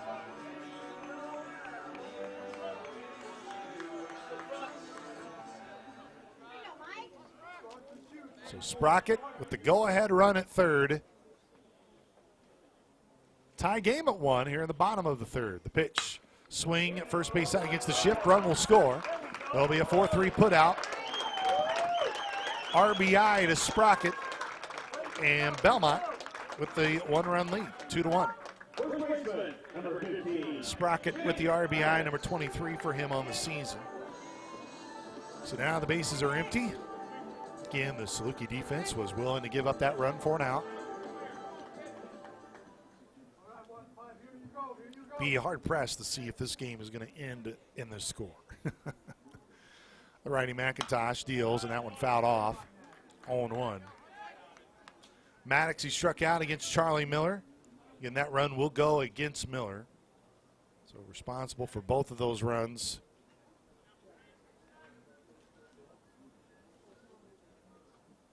Here's the 0-1. That one smacked. It goes foul, 0-2. McIntosh grabs that rosin bag as he went to the bottom of the slope of the pitcher's mound on the second base side of that mound. 0-2 count, 2-1 lead Belmont. We're in the bottom of the third. McIntosh leg kicks the 0-2 pitch, low and in. 1-2.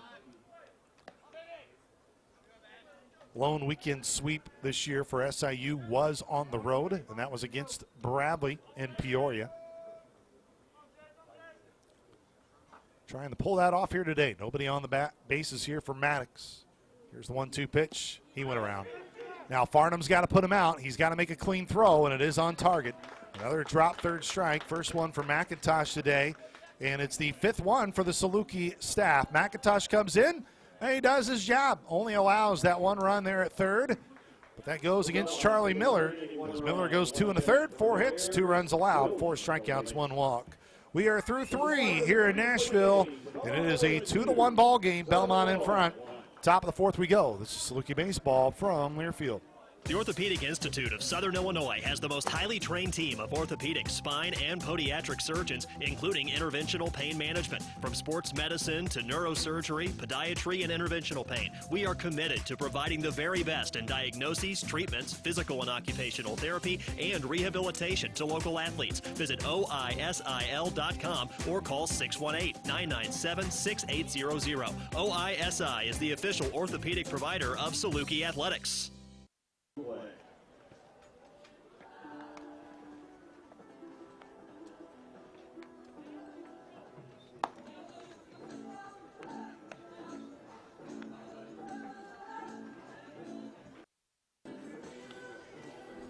Back here in Nashville, where Belmont gets their 2nd run of the game. In the bottom of the 3rd, we now move to the top of the 4th, and it's still Ridge Harvey on the mound for the Bruins. Let's take a look around the Missouri Valley Conference standings and the scoreboard. Again, Indiana State and UIC both tied at 14-6. Now, the Sycamores have already played UIC, and they won that series. So, Indiana State, if the season ended today, they would be the 1 seed. UIC would be the 2. Murray, they currently lead at 3-1 over Indiana State, so they're trying to get the 13 wins. 12-8. SAU and Evansville deadlocked at 11-9 in the league standings, but again, the Aces hold the tiebreaker there.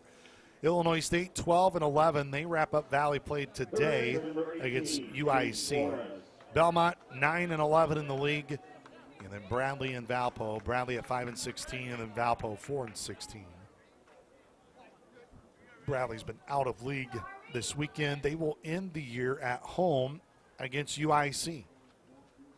Here's Jaden Flores breaking ball in for a strike 0-1. Again, there's not been a lot of hard contact outside of Tim Semay's home run in the second. Flores, he walked his last time up, and that was against Harvey. Here's the 0-1. High and away, 1-1.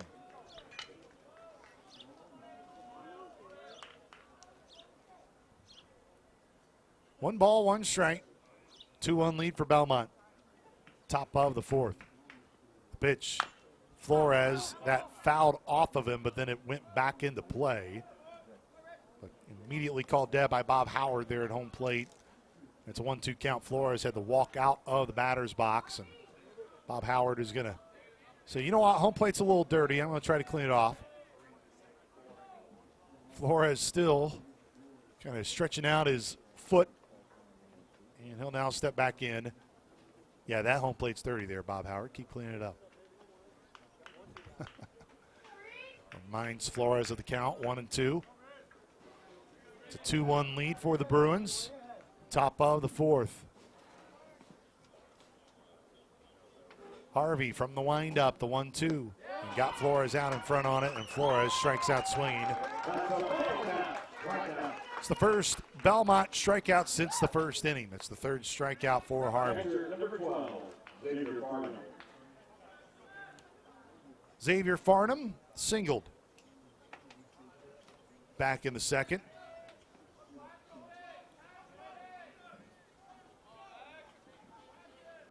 An X foul tips that one back to Sprocket behind 0-1. Salukis got their first two on with nobody out in the third. Couldn't get anybody in. They eventually had the bases loaded with one out. Pitch outside, 1-1 to Farnham. Farnham in the 8th spot in the order. Gabe Petrucelli on deck. The pitch. Farnham again. Fouled it away, third base side. It'll be 1-2.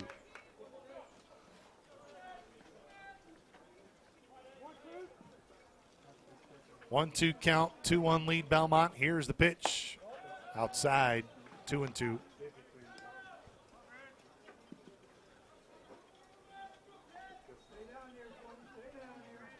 The 2-2 count. Ooh, that hit Xavier Farnham. Hit him right on the foot, and that'll be another hit batter. It's the second hit batter by Harvey. And now Gabe Petrucelli here with one out. He smacked it to a fielder's choice, 4-6. To end the second. That's when the Salukis left two on the bases. Salukis have stranded 5 over their last 2 innings. Right now, one out. Farnham over at first. Pitch, and Petrucelli tried to drag bunt. And he goes foul, 0-1.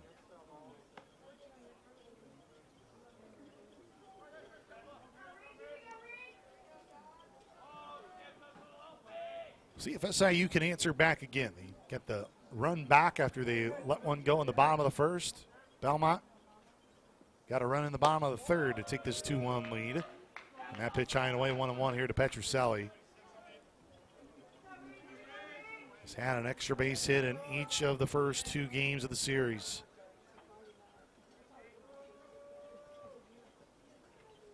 The 1-1. Oh, he held out. Will they appeal? And again, it's got to be, and that's such a tough spot for the third base umpire. It's unfortunately when you get when you have a 4-man crew, it's much easier. But Mark Hutchinson, there's not much you can do. I mean, it's got to be even more clear and obvious than that. It was close. 2-1 net count. And Petrucelli smacked it, got under the dive of the first baseman. And Farnham, he's going to stretch it first to third. What a job by Farnham. Maddox, he dove to try to make a play on it. Petrucelli did his job. He hit it against that shift. or at least where the hole was in the infield. He looked at the defense and said, okay, this is where I'm going to place it. And now it's first and third, and Christian Sprawling back up. He was hit by pitches last time up. Struck out his first time, so officially 0 for 1 in the game. But now an RBI chance here for Sprawling. 2-1 lead. Infield, the infielder, I should say Gotze, a third baseman, would be on what would be infield grass. Here's the pitch to Sprawling. It's low, 1-0.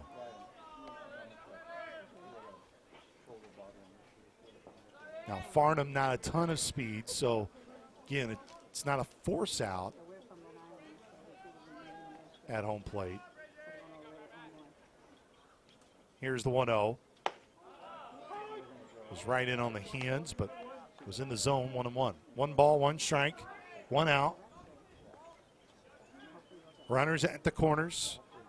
Gabe Petrucelli just singled in the right. Here's the 1-1. That's low on the turf, 2-1. 2-1 count, 1 out. The freshman Rich Harvey. The lefty trying to keep Belmont ahead. Tying run at third, and they throw over to first. Farnham kind of mocked like he was going to come home. Now that would have been something. Harvey, third base side of the rubber. His bat completely turned to Farnham. And the pitch high, 3-1. Farnham being there at third. Kai Watson, he walked his last time up. He's on deck. First and third, 2-1 lead for Belmont. Top of the fourth. And another checkup throw here over to first.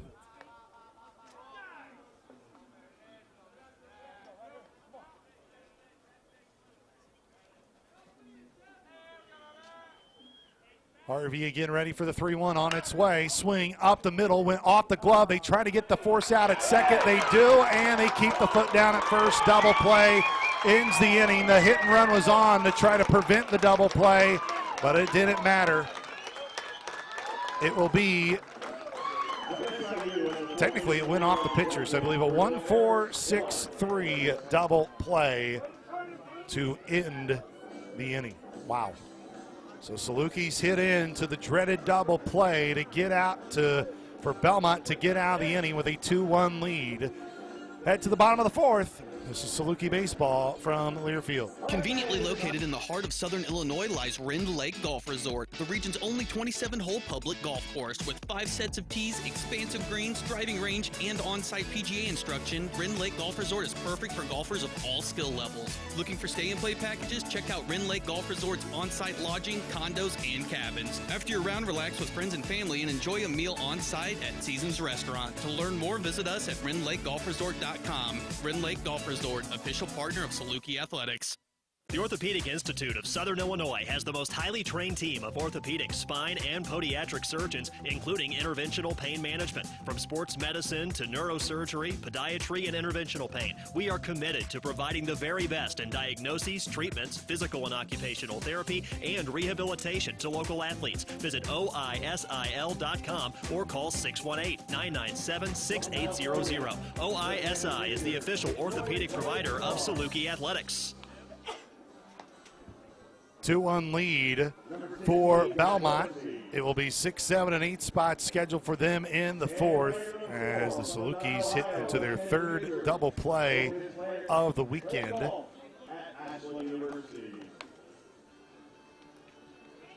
You had the double play in the first inning on Friday, another in the fourth inning yesterday, and here in the fourth inning today, Jack McIntosh will have his first full inning.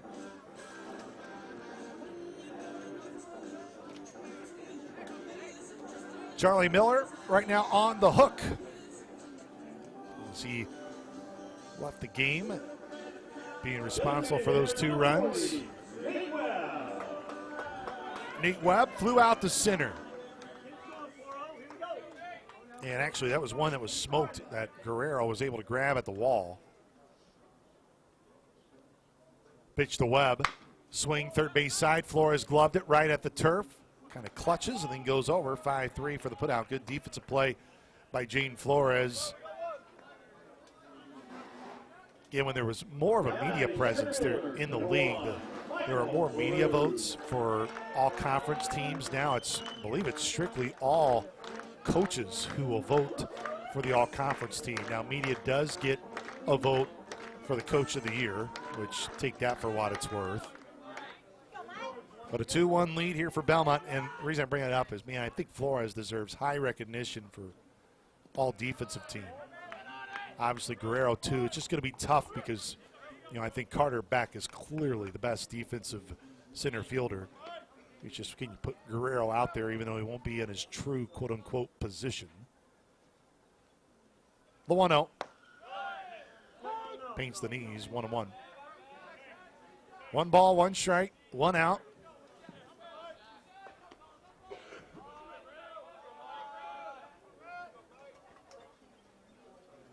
The 1-1 pitch. Bouncing ball right up the middle. Tim Semay's got it near the second base bag. Makes the toss over, 6-3. Out number 2. Salukis will have 2, 3, and 4 due up. With Watson, Guerrero, and McKenzie. And now Vanderwood. He'll have his first official plate appearance here in the game. He came in for Langlots, who just got drilled in the head with a baseball. It was a very scary moment earlier in the game. And Vanderwood fouls that one out of play. Really hope Brody is okay and ends up being okay. Charlie Miller, again, there was no ill intent with it. Just lost control of it. 0-1 the count. Here's the pitch. And I think that hit him. And there's another hit batter for McIntosh. And of course it comes with 2 outs. Man, just must be something about that spot. If you're going to be in the 8th spot today for Belmont, you're going to get hit. So now J.D. Whitworth, he walked against Miller. And this is really important. You want the inning to stop here, not even get to Charlie Davis. The pitch, breaking ball for a strike, 0-1. Davis did strike out his last time up when Belmont stranded 2.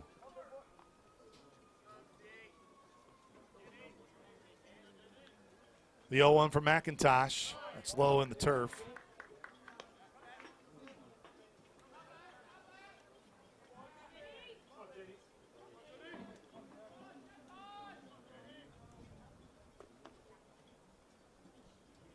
The 1-1 pitch. Down away, runner will go. Farnham will throw on the second. It was in time, and the tag applied. And Petrucelli will get the out. Now he's making sure that Vanderwood came into the game because of an injured Langlots, and Vanderwood looks like he's okay. Ball got away, but Farnham makes the throw. It'll be 2-4 to complete that put out, and that ends the inning. Salukis face the minimum. There were no runs, no hits, no errors. Nobody left on base for Belmont. We are through 4. 2-1 ball game. Into the 5th we go. This is Saluki Baseball from Learfield. Dive into the authentic flavors of Mexico at Tequila's Mexican Restaurant. From sizzling fajitas to mouth-watering enchiladas and the freshest guacamole in town, Tequila's brings you an unforgettable dining experience. And don't forget our signature margaritas, crafted to perfection. Located right in the heart of Southern Illinois, make sure to visit Tequila's at their locations in Carbondale, Marion, DuQuoin, and Carterville, and enjoy the authentic taste of Mexico. SIU has rare dual recognition, one of only 21 universities out of nearly 4,000 nationwide honored by the Carnegie Classification. We are a Research One university, driving innovation and discovery. We are also an opportunity university, opening doors and helping all students succeed. Less than 1% of universities hold both honors, and SIU is the only one serving a rural region. That makes Salukis unique, a community defined by excellence, access, and opportunity. Support the research that changes lives and the scholarships that expand access. Visit siuf.org/give. Conveniently located in the heart of Southern Illinois. Here's Kyle Watson with nobody on the bases. Salukis had first and third with just 1 out, and they put the hit and run in motion with Christian Sprawling And Sprawling made contact, but unfortunately he still hit into that dreaded double play. And right now it's Kai Watson, 0 for 1 today with a walk. And the pitch to Watson while upstairs, 1-0. Great to have you with us, everybody, across the Saluki Radio Network, wherever you're listening to us, whether on the Varsity Network app, Saluki Baseball Facebook and Twitter. Here's the 1-0, and that's lifted down the line and foul ground, and we'll go well foul.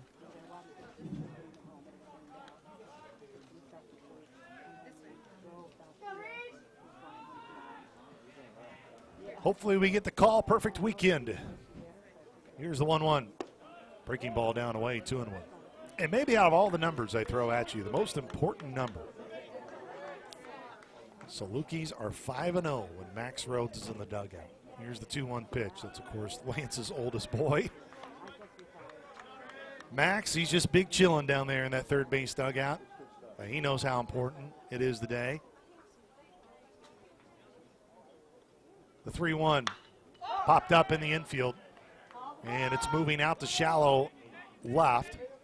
And McMeans backpedaling, and not the easiest of all grabs.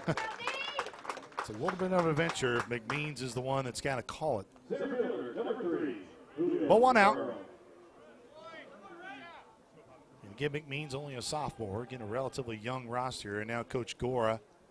They're going to make a call to the pin. That's going to be it for Ridge Harvey.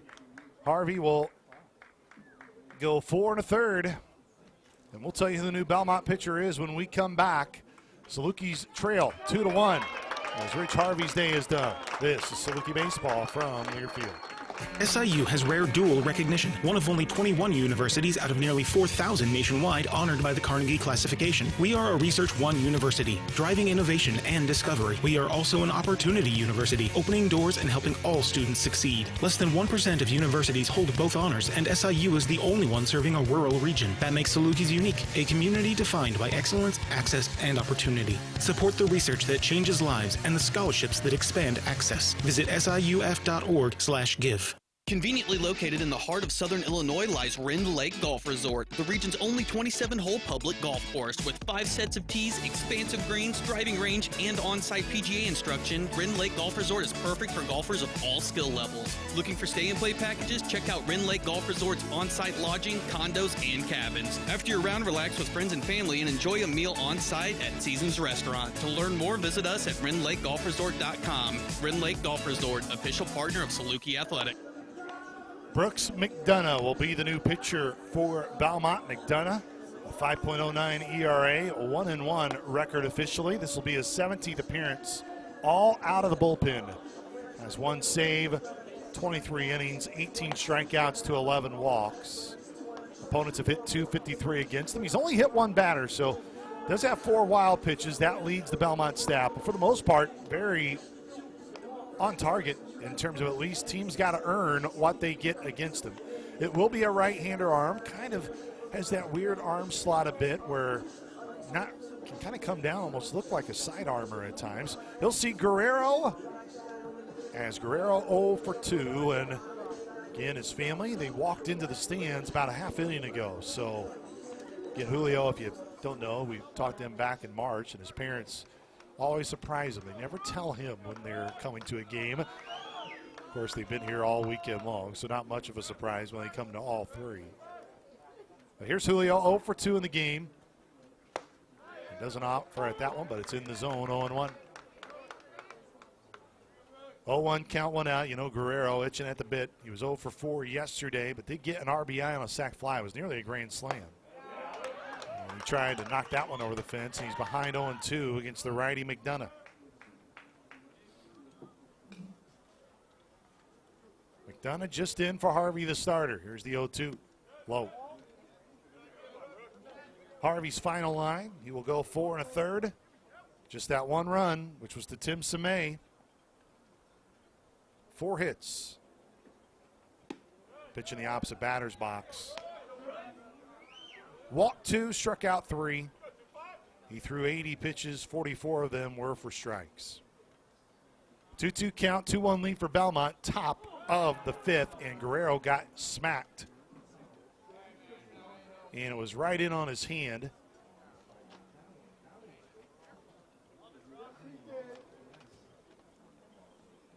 now the umpires are going to come together.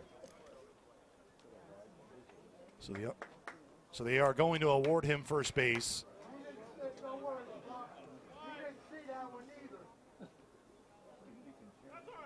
So it's a hit batter, and now Dave Jarvis is going to come out and talk to Matt Anderson, the crew chief. Matt Anderson, the only people that are allowed to talk are the managers, apparently. He, again, gives another warning to the dugout. And, I mean, I get it, but come on now. You got to have thicker skin when you're an umpire. Guys are going to talk. They're going to chirp. I just don't understand why you got to let everybody know you're giving warnings. Dave Jarvis still talking to Anderson right now in between first and home plate. And the question is, Dave Jarvis is trying to see if he wants to burn a possible challenge on it. And he's trying to, and it looks like nothing will come of it.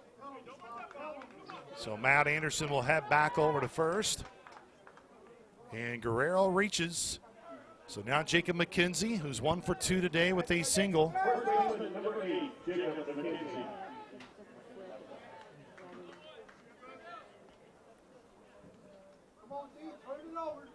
So with one out, runner on at first, the pitch. McKenzie, that one rockets in there. 0-1. 0-1 count. One out, tying run at first now is Guerrero. Guerrero's got speed. We'll see if the Salukis try to do anything with Guerrero on base. And that one grabs the outer part of the plate by McDonough. It's 0-2. McDonough stares in. He's got that fire truck red bill with the navy blue ball cap with the interlocking BU on the front.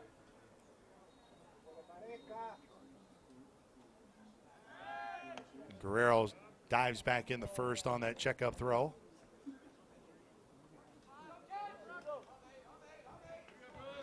Two-one lead for the Bruins. Top of the fifth here in this series finale. One out. One runner on for SIU. The pitch, wow, outside.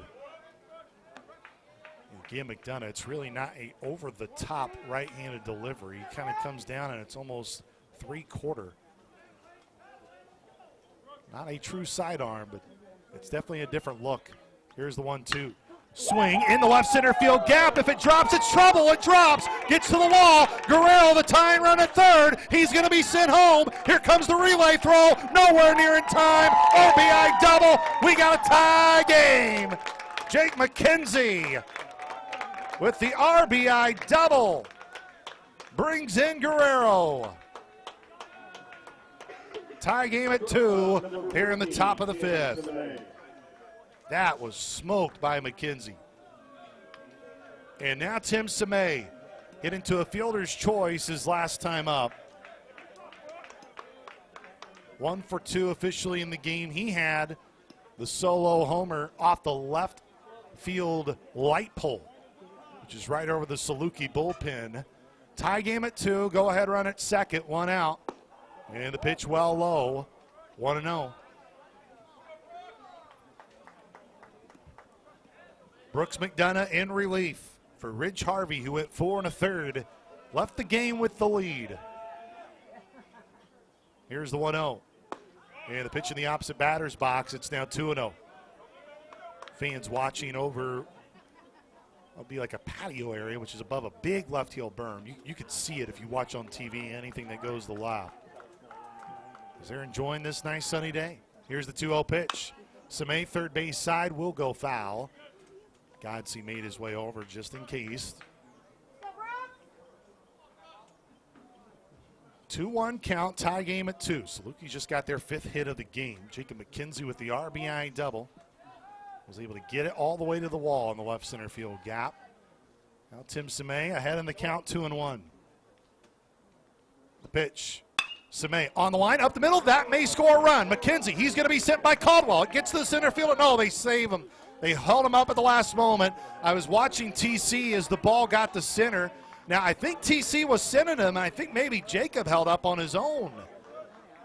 TC goes in to talk to him, but it's going to be first and third and one out. But now it opens up the door again. Now, you could have had an inning double play, but now it's still tied, and now it's up to Bobo, who can barely run, to try to get a run in. And I don't know if that was on Jacob or TC at the moment held him up, but I was watching him, and TC was starting to wave. So here's the pitch to Lofton, and it's down and in, 1-0. Tie game at 2. Runners at the corners again for SIU. They had runners at the corners with one out in the 4th. They didn't get a run in. Already one run in here in the top of the 5th. Tie game at 2. The pitch. Outside corner, wide, 2-0. 2-0 count. One out.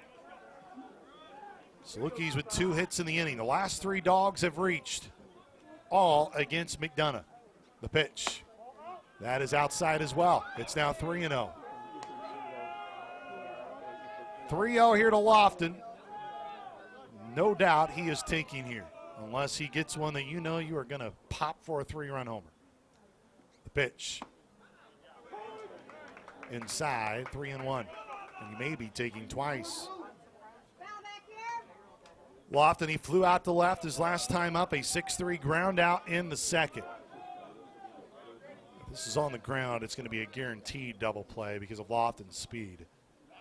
They do throw over to first, McDonough that is, and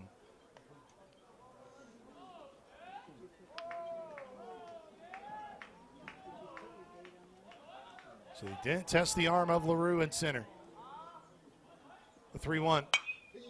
And Lofton sends it out. Now, this is the weird thing.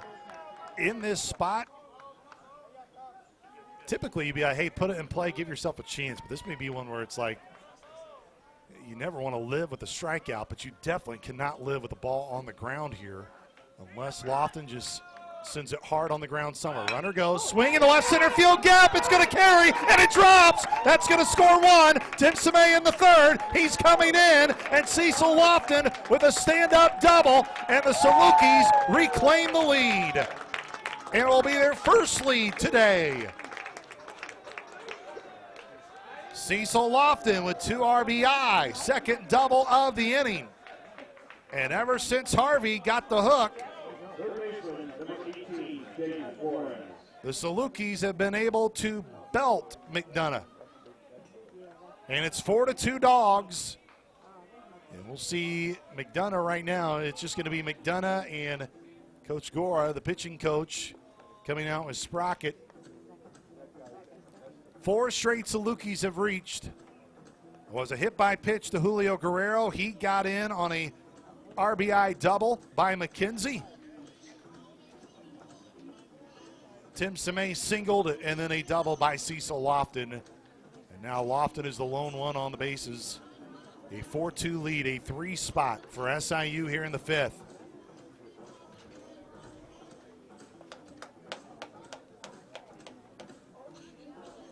A 4-2 lead for the Dogs. As McDonough will stay in the game.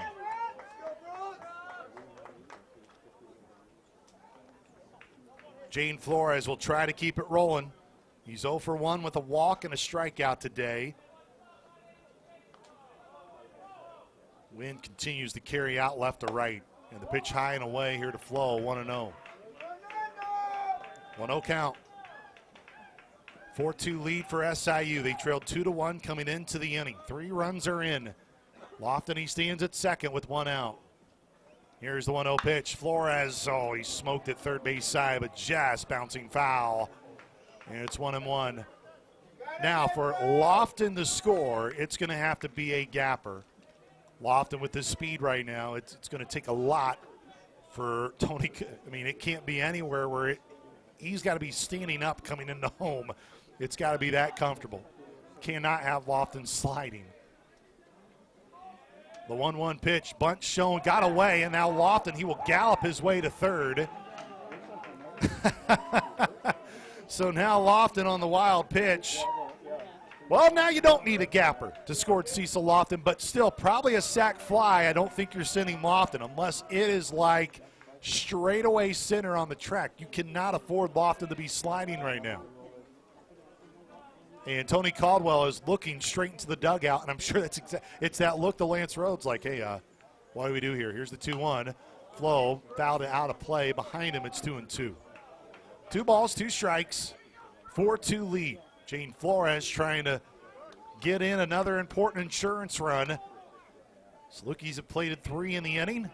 They are going for the series sweep. Now the infield is in all 4 spots. The 2-2. Flores, it's a blue ball to center. It will drop, and Cecil Lofton will come in the score. RBI single for Jane Flores makes it 5-2 Salukis here in the top of the 5th.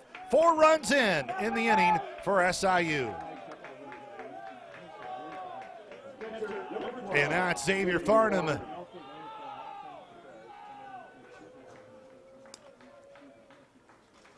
Again, the Salukis still have their full bullpen behind them. Jack McIntosh currently in the game, so Charlie Miller off the hook.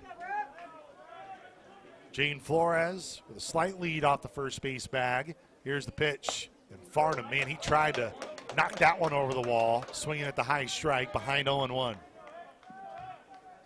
Flores and SIU, they lead it 5-2. Flores just got an RBI single. Now it's Xavier Farnham, righty on righty matchup. And the pitch down and away. Evens up 1 ball, 1 strike. A win in this game, and SIU punches their ticket to Murray, Kentucky. The 1-1. And Farnham fouled it off.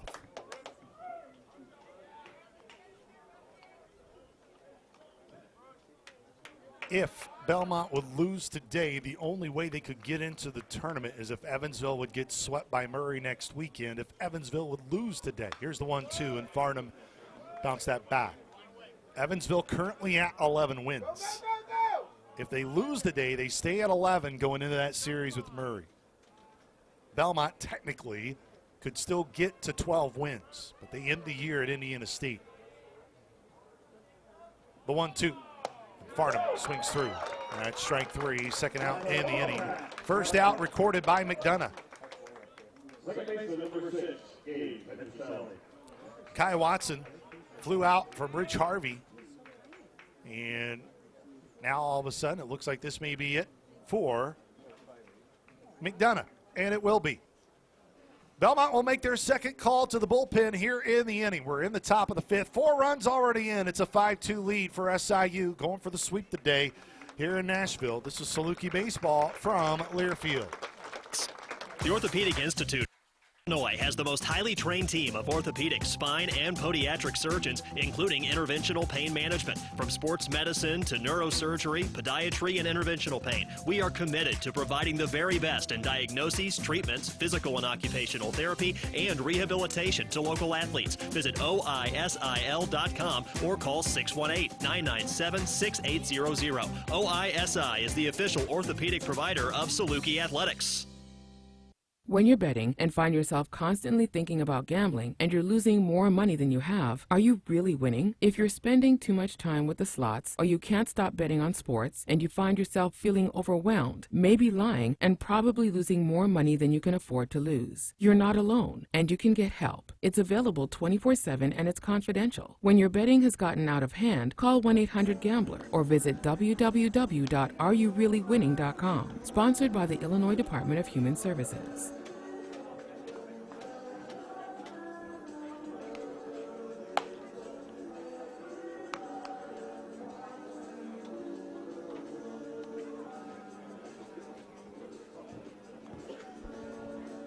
Aubrey Moratakis into the game for Belmont. Moratakis, his number's 8.66 ERA, his 17th appearance. He's made 1 start this year, 16 strikeouts and 17 2/3 innings. Has allowed 19 runs, 17 of them earned. Opponents hit .357 against him. He will go up against the 9 spot in Gabe Petrucelli, who's 1 for 2 in the game, had a single in the 4th. Salukis in the middle of a 4-run inning, 5-2 lead, and we're still in it. We're in the top of the 5th. Salukis have already gotten to their bullpen as well. So again, let's take a look around the Missouri Valley Conference scoreboard. It's a good one going on in Murray, Kentucky. Indiana State trying to bring out the brooms against Murray State. They are tied at 5. It's in the bottom of the 6th. And then Evansville, they lead 2-0 over Valpo. They are through 7 innings. They are now to the top of the 8th. And again, only one final already today. Bradley beat Campbell out of league 5-4. Campbell, by the way, 36-15 on the year. Check up throw over to first, but back in plenty of time was Flores. McDonough came in the inning for Ridge Harvey. Could only get one out. He is still responsible for Flores there at first. Petrucelli sharply hit, gets down. Flores, he'll pound the bag at second. He's going in the third. Petrucelli will hold up there at first. First to third goes Flores. On the second hit for Gabe Petrucelli, and now it's first and third again for Christian Sprawling. Now there's 2 outs, but an RBI chance here for Sprawl. He doesn't have an RBI yet today. He hit into that double play his last time up. You know he's itching at the bit to have a chance here. Sprawling is the 9th Saluki to come to the plate. Kai Watson, who's on deck, he started this inning off. 5-2 lead for SIU. Runners at the corners. They are holding up Petrucelli at first. Here's the pitch. Sprawling roped it in the left base hit. They'll score another. Flores will come in. Station the station. Will go Petrucelli. So give the RBI to Christian Sprawling. And the Salukis now lead at 6-2.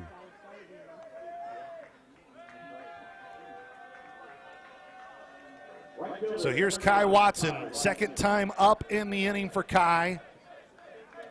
He flew out to McMeans in the shallow outfield area, the shortstop for Belmont. First and second here for Watson, and the pitch high and away, 1-0.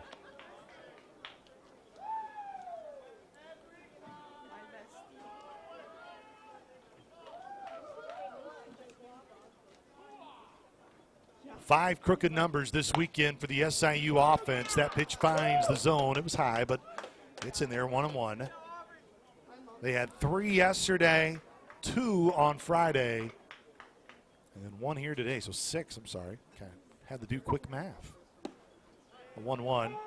Oh, he gets rewarded with a strike right at the knees, 1-2.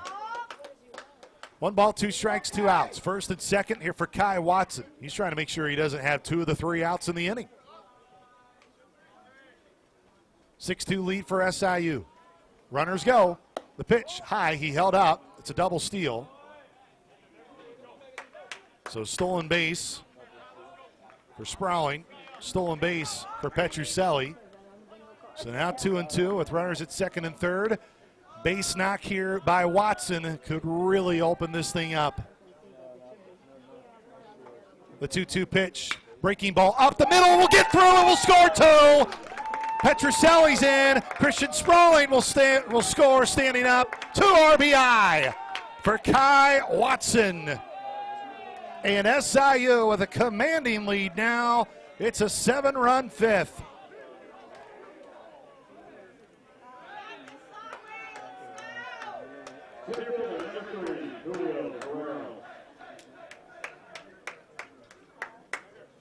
So now Julio Guerrero, who scored earlier in the inning, he was hit by pitch by McDonough.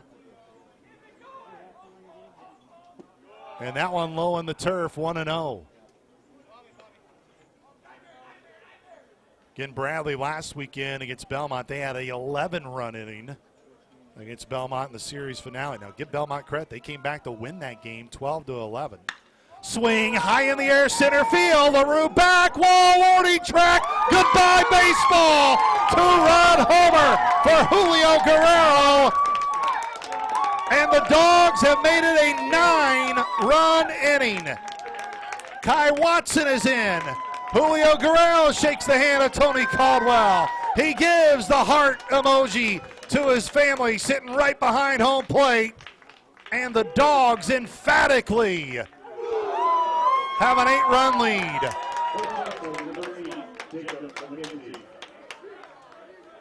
Second homer of the weekend for Guerrero. He had a 3-runner on Friday, and now McKenzie and SIU lead at 10-2. And it's 1-0. Ridge Harvey was humming along. Salukis were not getting a lot of great contact against them. Pitch is low, and Harvey comes in and he gets the first out. And since Harvey's been taken out of the game, SIU has made Belmont pay.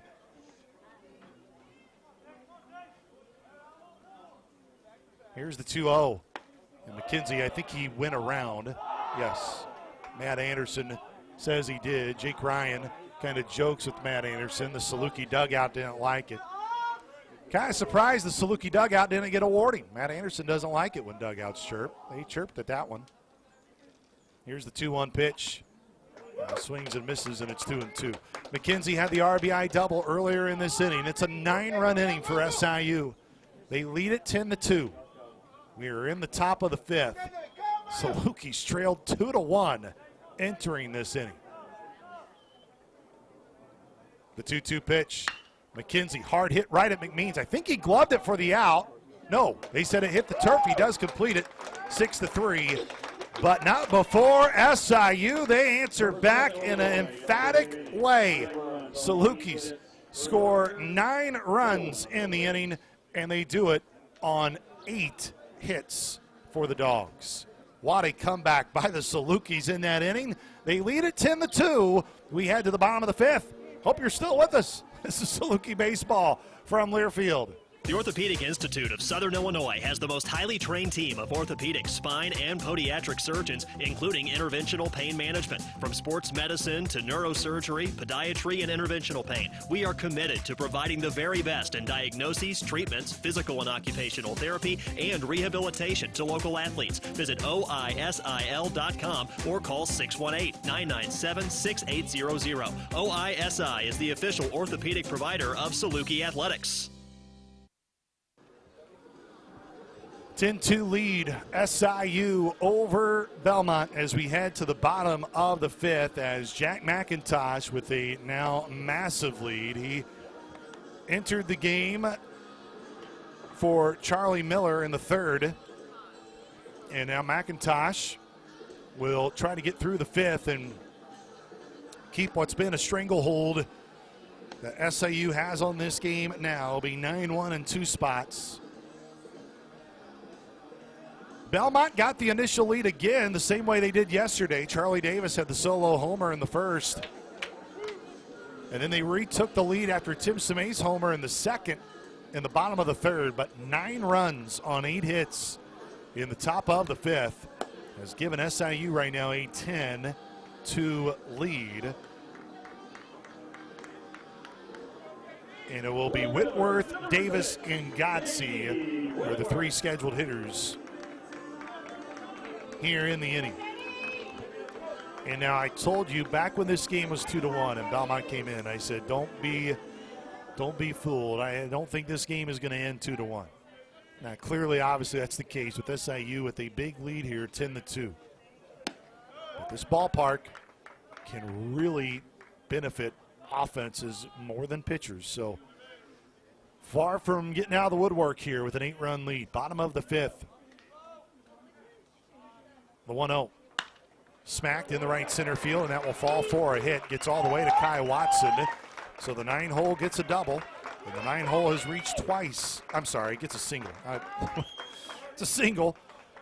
1 for 1 with a single and a walk. So here's Charlie Davis. Meade Johnson, I believe, will be the next arm for SIU in this game. As I believe that's Meade starting to toss down the left field line. Here's the pitch. Foul tipped away. And oh no, Xavier Farnham got hit, I think, where the sun don't shine, but he gets up. He's okay. Schwalbach's out of this game with, we'll say, a groin injury.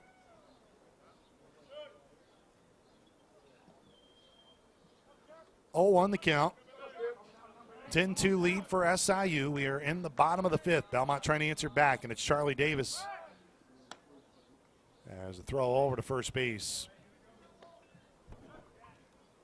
And actually, it's Dylan Petrie who is the arm that is now warming up for SIU. The 0-1. Low and in. And it's 1-1. Petrie had his best performance of the season last week in the series finale against Indiana State. Unfortunately for him, it kind of gets lost in what was just a brutal day for the Dawgs. Here's the 1-1. Popped up.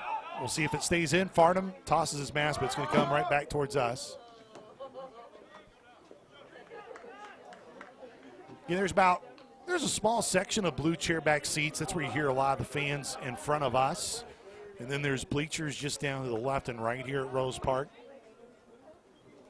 In Belmont, they've been playing baseball here at this facility since 2011. Runner on at first. 1-2 count. Throw over to first. And McKenzie applies the tag, but back in plenty of time was J.D. Whitworth, who singled to right to Kai Watson to start off this bottom of the fifth. Belmont gave up 9 in the top half.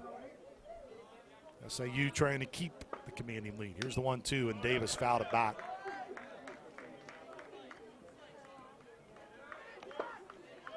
What SIU's done against the top of the order this weekend has been really impressive, and Charlie Davis does have 2 homers. This has been a Belmont lineup that has given a lot of teams fits throughout the league. Here's the 1-2. And I think that hit Charlie Davis. And first 2 have reached. So Charlie Davis will make his way over to first on the hit by pitch. And now probably got to get Dylan Petrie here going a little bit quicker. Here's Landon Godsey. And again, that crazy game against Bradley last weekend, which was the series finale. Belmont scoring 12 runs, but they led that game 9-0. And then Bradley scored 11 in an inning. Here's Godsey. He's 2 for 2 today. Single and a double. And he smoked it in the left. Sprawling is there, will make the grab. So it'll be a line out to left. Thought Godsey there was potentially going to get a homer. But as Lance Rhodes said yesterday, and he has talked to his team, that's why he was disappointed with the middle of the game yesterday. They had opportunities to keep piling on. Especially here in this park, you're a 3-run bomb away from things really flipping the script. 10-2 lead for SIU. We're in the bottom of the fifth. First and second here for Belmont. Just got the first out of the inning. And that's a breaking ball hammered in the left on a line. Sprawling will have the relay throw come in. Max Wright will hold Whitworth at third. So now the bases are loaded. And now you're one swing of the bat from potentially cutting the lead in half. And Ryan McLaren will immediately make the call to the bullpen. And that's going to be it for McIntosh. He's going to be responsible for everybody on the bases. But Dylan Petrie will be the Saluki reliever that comes into the game. We'll take a timeout. This is Saluki Baseball from Learfield. Looking for a mortgage that fits your life? Sean Daly at Guild Mortgage has you covered. With hundreds of products, including specialized programs for first-time home buyers, military families, and rural residents, we've got the perfect fit for you. Guild also provides a range of down payment assistance programs to help you get into your new home. Guild Mortgage Company, Equal Housing Opportunity Company, NMLS 3274. Sean Daly, NMLS 1536006. NMLSconsumeraccess.org. All loans subject to underwriting approval. Terms and conditions apply, subject to change without notice. SIU has rare dual recognition, one of only 21 universities out of nearly 4,000 nationwide honored by the Carnegie classification. We are a Research One university, driving innovation and discovery. We are also an opportunity university, opening doors and helping all students succeed. Less than 1% of universities hold both honors, and SIU is the only one serving a rural region. That makes Salukis unique, a community defined by excellence, access, and opportunity. Support the research that changes lives and the scholarships that expand access. Visit siuf.org/give. Conveniently located.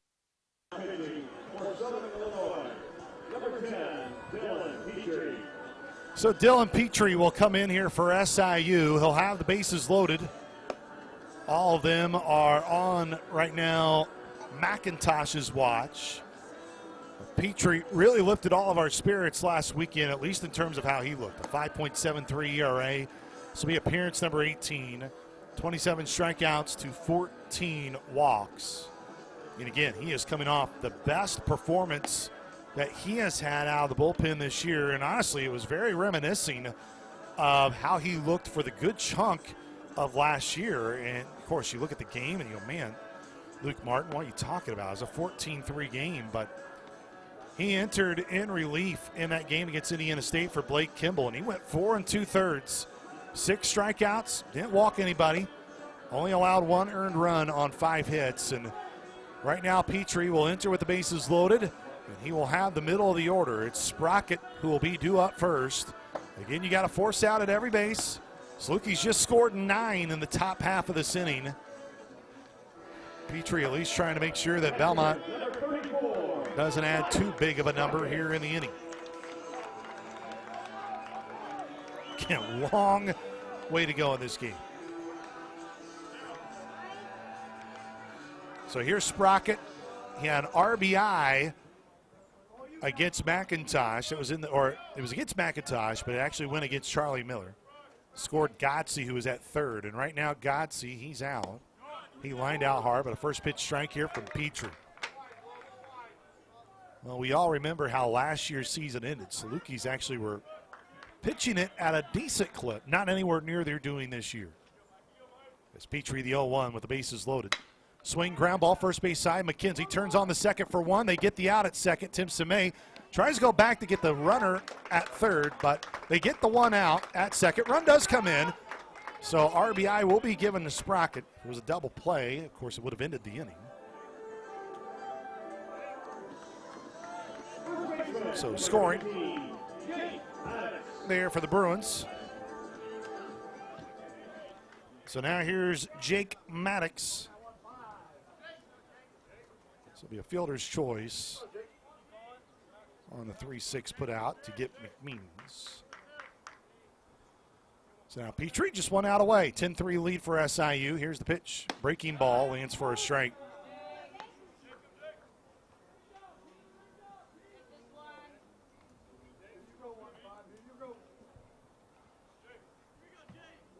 Petrie, leg kicks, comes home. The 0-1, ball high and away. Go,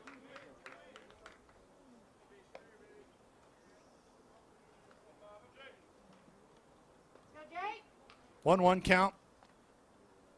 Jake Maddox, he has struck out twice today. A breaking ball high and away, and it's 2-1. Maddox, he struck out against Charlie Miller. He then struck out for the lone strikeout for McIntosh today. Dylan Petrie trying to close out the line here for McIntosh in the bottom of the 5th. It's a 10-3 lead for SIU, going for the series sweep and trying to clinch a berth in the Valley Tournament with a win today.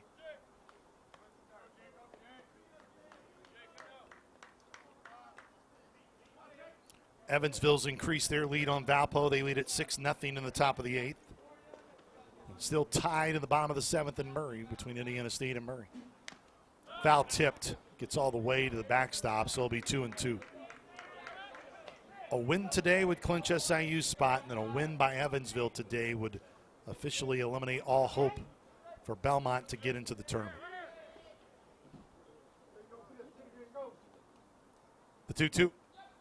Tried again to chase it. It was wide. It's now full, 3-2. Second base is open. Runners at the corners. Petrie got a ground ball just a moment ago against Sprocket. He stands at first. Here's the payoff pitch. Runner goes. Outside corner. Called strike 3. Petrie gets the strikeout as he lost his shades there. The specs coming off, but he gets the strikeout. Petrie ends the inning and limits the damage to just 1 run. 10-3 lead for SIU as we head to the top of the 6th. This is Saluki baseball from Learfield.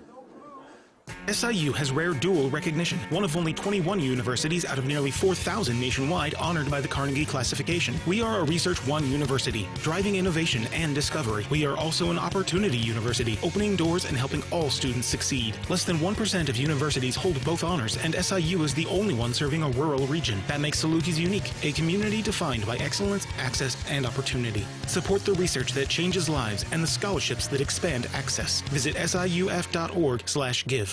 Conveniently located in the heart of southern Illinois lies Rend Lake Golf Resort, the region's only 27-hole public golf course with 5 sets of tees, expansive greens, driving range, and on-site PGA instruction. Rend Lake Golf Resort is perfect for golfers of all skill levels. Looking for stay-and-play packages? Check out Rend Lake Golf Resort's on-site lodging, condos, and cabins. After your round, relax with friends and family and enjoy a meal on-site at Seasons Restaurant. To learn more, visit us at RendLakeGolfResort.com. Rend Lake Golf Resort, official partner of Saluki Athletics.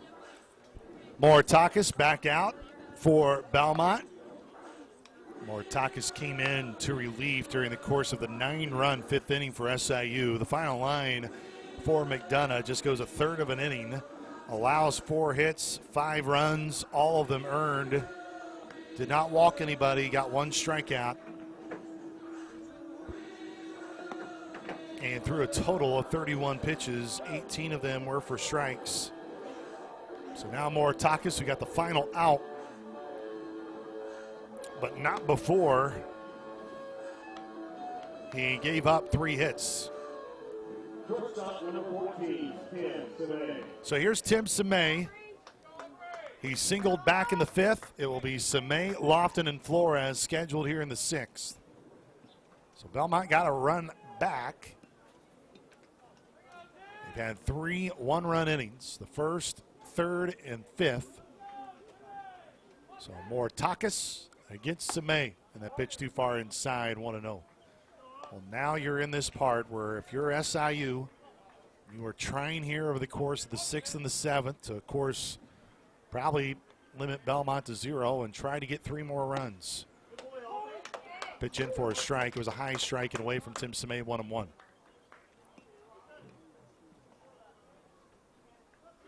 One ball, 1 strike. Tim Semay 2 hits today, a homer and a single. Down the line and left, this could be a double. Tim Semay, he's going to get past the first base bag. He's on his way to second, and now he'll just be a triple short of the cycle. Tim Semay takes off his helmet, shakes that hair. Again, we just finished April, and now we're in the month of Semay. 10-3, SIU leads it, top of the 6th. He had a 2 RBI double for Cecil Lofton his last time up. And Bobo smoked it into the left center field gap. 10-3 lead right now for SIU. We are in the top of the 6th. As Moratakis legs kicks, comes home, and that's in for a strike. 0-1.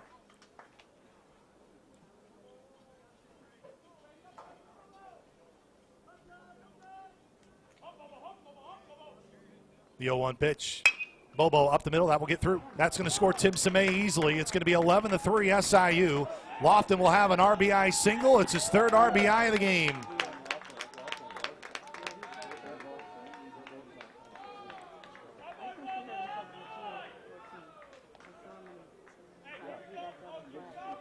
And will this be the end of the line for Moratakis? Coach Gora coming back out, and they will make a call to the bullpen, and that's going to be it. There's a little bit of confusion right now. It looks like they're on the mound. Moratakis a little frustrated. So Coach Gora will take the baseball from him. But 11-3 lead. Salukis trying to have another big inning. They lead it by 8. As we are in the top of the 6th, we'll tell you who the new Belmont pitcher is when we come back. This is Saluki Baseball from Learfield. The Orthopedic Institute of Southern Illinois has the most highly trained team of orthopedic, spine, and podiatric surgeons, including interventional pain management. From sports medicine to neurosurgery, podiatry, and interventional pain, we are committed to providing the very best in diagnoses, treatments, physical and occupational therapy, and rehabilitation to local athletes. Visit OISIL.com or call 618-997-6800. OISI is the official orthopedic provider of Saluki Athletics. When you're betting and find yourself constantly thinking about gambling and you're losing more money than you have, are you really winning? If you're spending too much time with the slots or you can't stop betting on sports and you find yourself feeling overwhelmed, maybe lying, and probably losing more money than you can afford to lose, you're not alone and you can get help. It's available 24/7 and it's confidential. When your betting has gotten out of hand, call 1-800-GAMBLER or visit www.areyoureallywinning.com. Sponsored by the Illinois Department of Human Services. Jonathan Van Ness will enter here for Belmont, as Van Ness will give you his numbers here for the Bruins. This will be appearance number 18 for him. He started twice. 20 and a third innings logged for him. 21 strikeouts to 10 walks. Opponents hit 300 against him. Right now, he's just trying to get any sort of consistent out for Belmont today. And Bruins, and this is where, A.J. Gora, pitching coach, and obviously Dave Jarvis, the head coach. We only see teams for a fraction of their season in terms of a weekend, and it's very easy to be in the moment today and go, for 4 1/3, Rich Harvey was really mowing along, but they know their staff way better than any of us could in Carbondale, and just felt like even the out that Kai Watson got there in the 5th, as if, maybe you let Ridge stay out there for a chance to get another out or 2. But that's easy to say it after you've scored now 10 since he left the game. But Jaden Flores will now step in here against Van Ness. Flores today, an RBI single in the 5th. That came with the infield in. He walked at his first at bat. He struck out in the 4th. Runner on at first is Cecil Lofton. And a breaking ball in for a strike. And again, that would be cruel, and such a cruel thing to do is if you make any sort of pickoff throw to first. Cecil Lofton, again, no threat to steal this weekend. He does take a slight lead. Better be careful. He may throw over there. Lofton may not try to blow out his hamstring again. Pitch high, 1-1 against Cecil Lofton. He hurt his hamstring against Murray State on a stretch at first. It was in the series finale that weekend. Man, it's been big just to have him back, and give credit to Cecil for at least coming back and being willing to play. The 1-1 and a breaking ball out in front of it was Jaden Flores. Came up missing 1 and 2.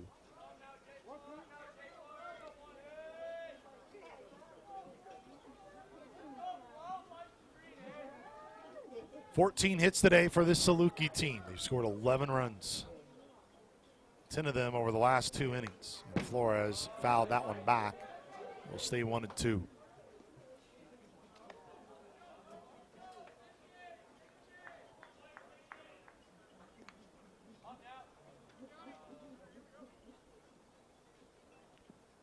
Van Ness in relief for Moritakis here in the inning. 1-2 count, 11-3 lead SIU. Top of the 6th. Flores sends in the air to center. This is back on it. LaRue, he's at the warning track. He's looking. He's at the wall, and it's over his head, and it drops on the warning track. Flores will be in the 2nd. Cecil Lofton will slowly walk to 3rd. It's a double for Flores. Possibly could have been a triple if he didn't have Bobo in front of him. So now it's 2nd and 3rd. Nobody out. And Xavier Farnham will have the bat in his hands. Single hit by pitch and a strikeout. He struck out against McDonough. That was the lone strikeout that McDonough had. So it'll be 2nd and 3rd. The infield is in at all 4 spots. Farnham. Again, these are 2 important runs. SIU, again, we're still going to have to go into the 7th regardless of what happens here. But trying to put SIU in front and possibly in this game in 7. Right now we're on the top of the 6th. 11-3 is the score. And a swing and a miss by Farnham, 0-1.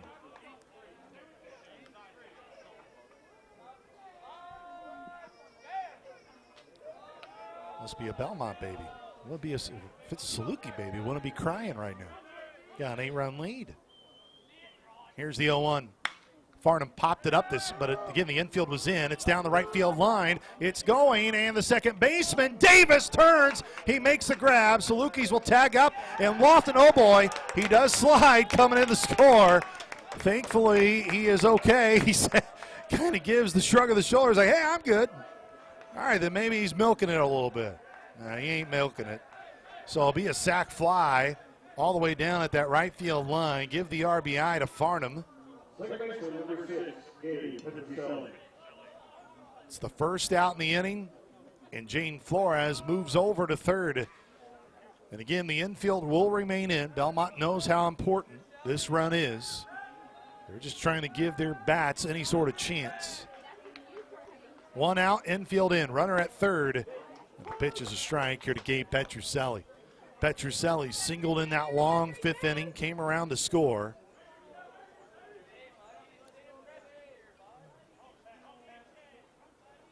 On Kai Watson's 2 RBI single.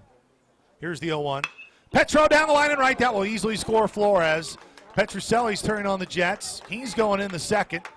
And it's an RBI double for Gabe Petrucelli. And now the Salukis lead by that important margin, 10. Again, we are only in the sixth. And you know what? It wouldn't be a bad idea to just keep extending the lead here to give your pitching staff some cushion. So back to the top of the order now. Christian Sprawley, an RBI single in the fifth. One out. Petrucelli at second. Salukis have scored 12 of their 13 runs over the last 2 innings, and they are still here in the sixth. Pitch low, 1-0. I hope LYM Lawn Care is listening in today, because if LYM Lawn Care is in, he cannot tell me he's not been able to hear any Saluki runs. My goodness. If he's not listening, it's probably why it's been a big last 2 innings. Sprawling. That one's low. It's 2-0. Again, Salukis will punch their ticket to the Valley Tournament with a win today. They lead it by 10, 13-3. We're in the top of the sixth. Gabe Petrucelli stands at second. And the 1-2 down and away. I'm sorry, the 2-0 down and away. It's 3-0. I don't know where the heck I got 1-2. 3-0 count. 1 out.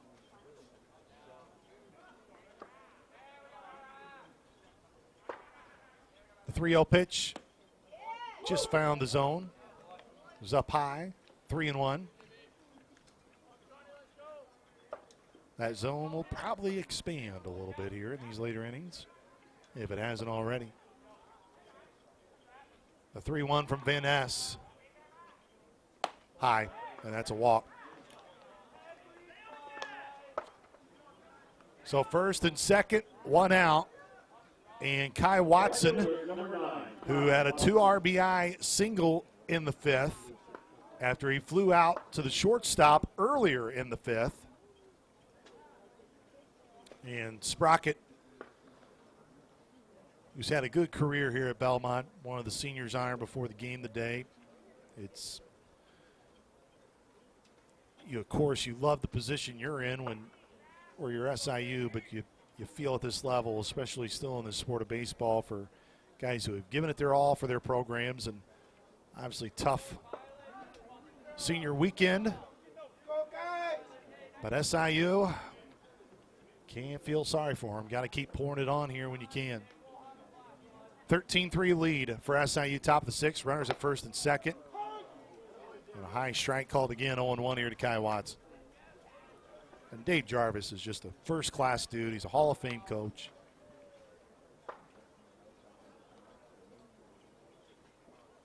The 0-1.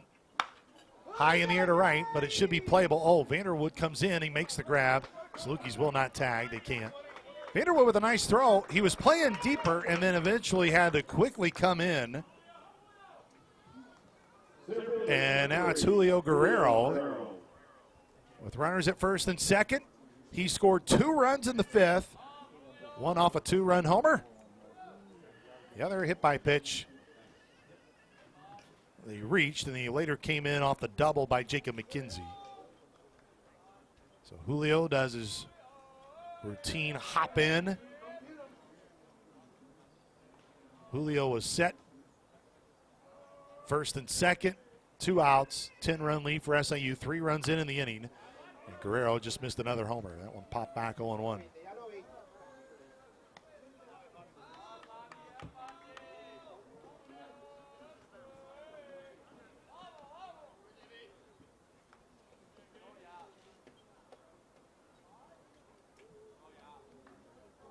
The 0-1.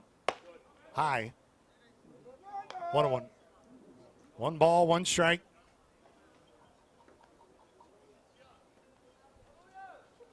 Van Ness just trying to keep this at 10 runs. A right-handed hurler for the Bruins. Here's the 1-1 pitch. Down away and sprawling well off the bag. Man, that was close. Oh, boy. Again, he's got to go to the white bag, not the orange bag, as he came in. Again, you got those 2 bags there at first, but the bag is irrelevant after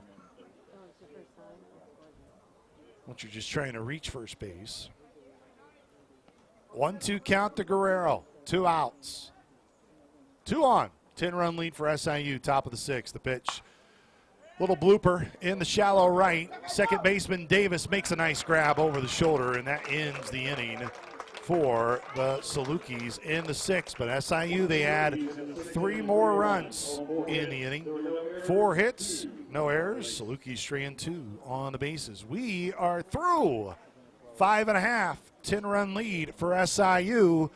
Imperative for Dylan Petrie to keep this game at 10 runs. This is Saluki Baseball from Learfield. Looking for a mortgage that fits your life? Sean Daly at Guild Mortgage has you covered. With hundreds of products, including specialized programs for first-time home buyers, military families, and rural residents, we've got the perfect fit for you. Guild also provides a range of down payment assistance programs to help you get into your new home. Guild Mortgage Company, Equal Housing Opportunity Company, NMLS 3274. Sean Daly, NMLS 1536006. NMLSConsumerAccess.org. All loans subject to underwriting approval. Terms and conditions apply. Subject to change without notice.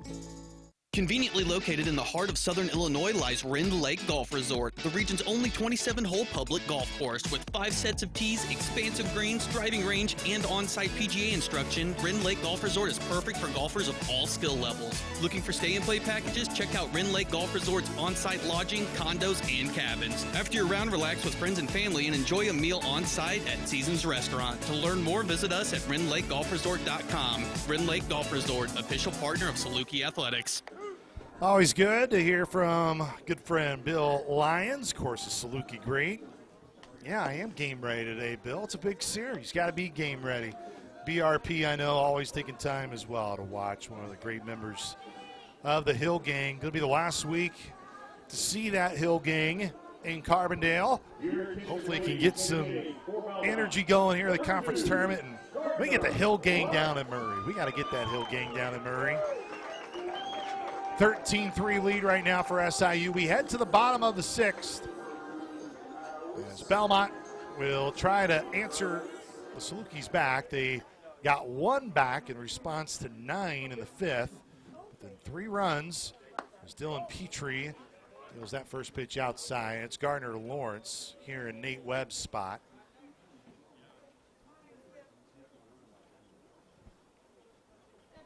Here's the 1-0 to Lawrence. And that is a backdoor breaking ball for a strike, 1-1. 1 ball, 1 strike. Salukis trying to improve to 13-1 against Belmont since they joined the league. The 1-1. Side. Belmont, went through this morning just to look at their league history. Now, they still got to play Indiana State. But 5 times they've been swept since joining the league. Outside of their series with Southern. The 2-1. Short dribbler. Petrie tried the glove. He does. Slope of the third base side of the mound. Delivers an on-target throw. 1-3. 1 gone.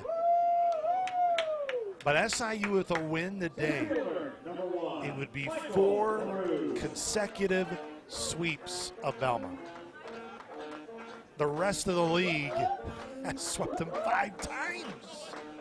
Indiana State did it twice, Illinois State once, and that was this year. UIC twice. And now 1 out as LaRue to the plate here for Belmont. It's weird, man. You look in this sport, we can go across the board. Breaking ball foul back. It's like Saluki football. No matter the year, the record, going to Youngstown is a tough trip. And even those games that come back to Carbondale, you need 28-point rallies to win those games. There's just some teams that for some reason have your number as that pitch outside 1-1. And since Belmont's joined the league, the 2 teams have met twice in postseason play.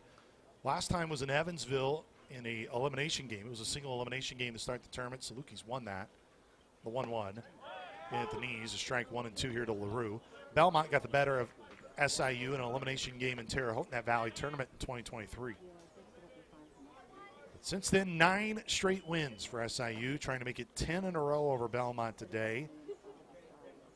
They lead it by 10 as we are in the bottom of the 6th. A 1-2 count, 1 out. The pitch. Ground ball, first base side. McKenzie, he'll be 3 unassisted all by himself. 2 away. Farnham shares a laugh with home plate umpire Bob Howard. So here's Brody Langlots' spot. And actually, I'm sorry, Brody Langlots got hit by the pitch earlier in the game. Vanderwood's been in since that hit by pitch in the second.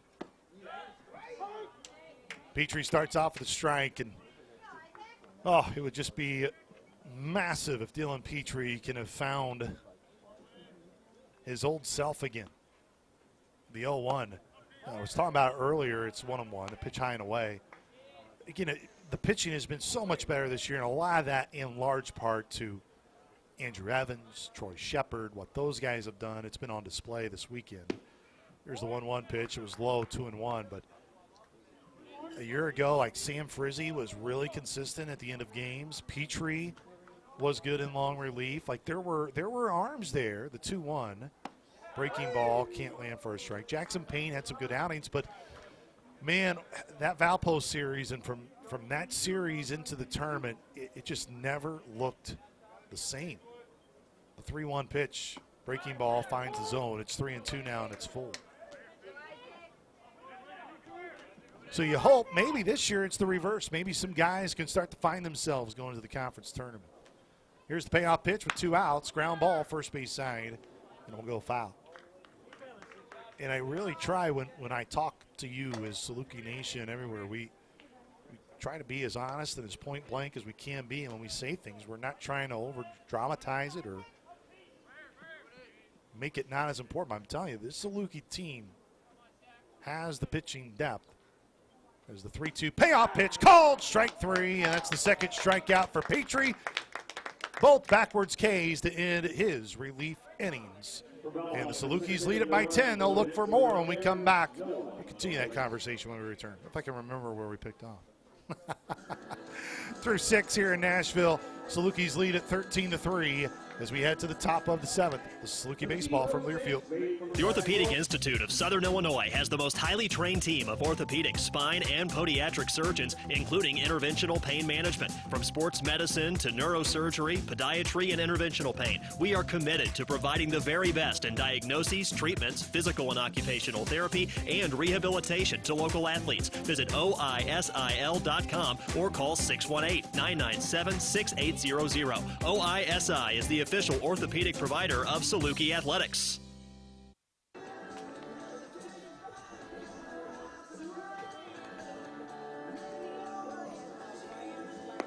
Van Ness came in for Moratakis in the previous inning. Moratakis, his official line, he goes a third of an inning. 6 hits, 6 runs, all of them earned. No walks. And didn't have a strikeout through 20 pitches. 14 of them were for strikes. As Jonathan Van Ness has worked the last inning. The lone out that Moratakis was able to get was the final out in the 6th. My scorecard is a little bit off. The 5th and 6th really jumble together today, which that's great when it's on the SIU side. The other side, which, I'm going to rattle out my partner. Kirk Champion, he's really good at keeping score for about the first 3 innings. Like he's perfect. He is lock, step, and stride with me for probably 3 or 4 innings. But then it really tails off. I thought Mike Reese taught Kirk better about keeping score throughout games.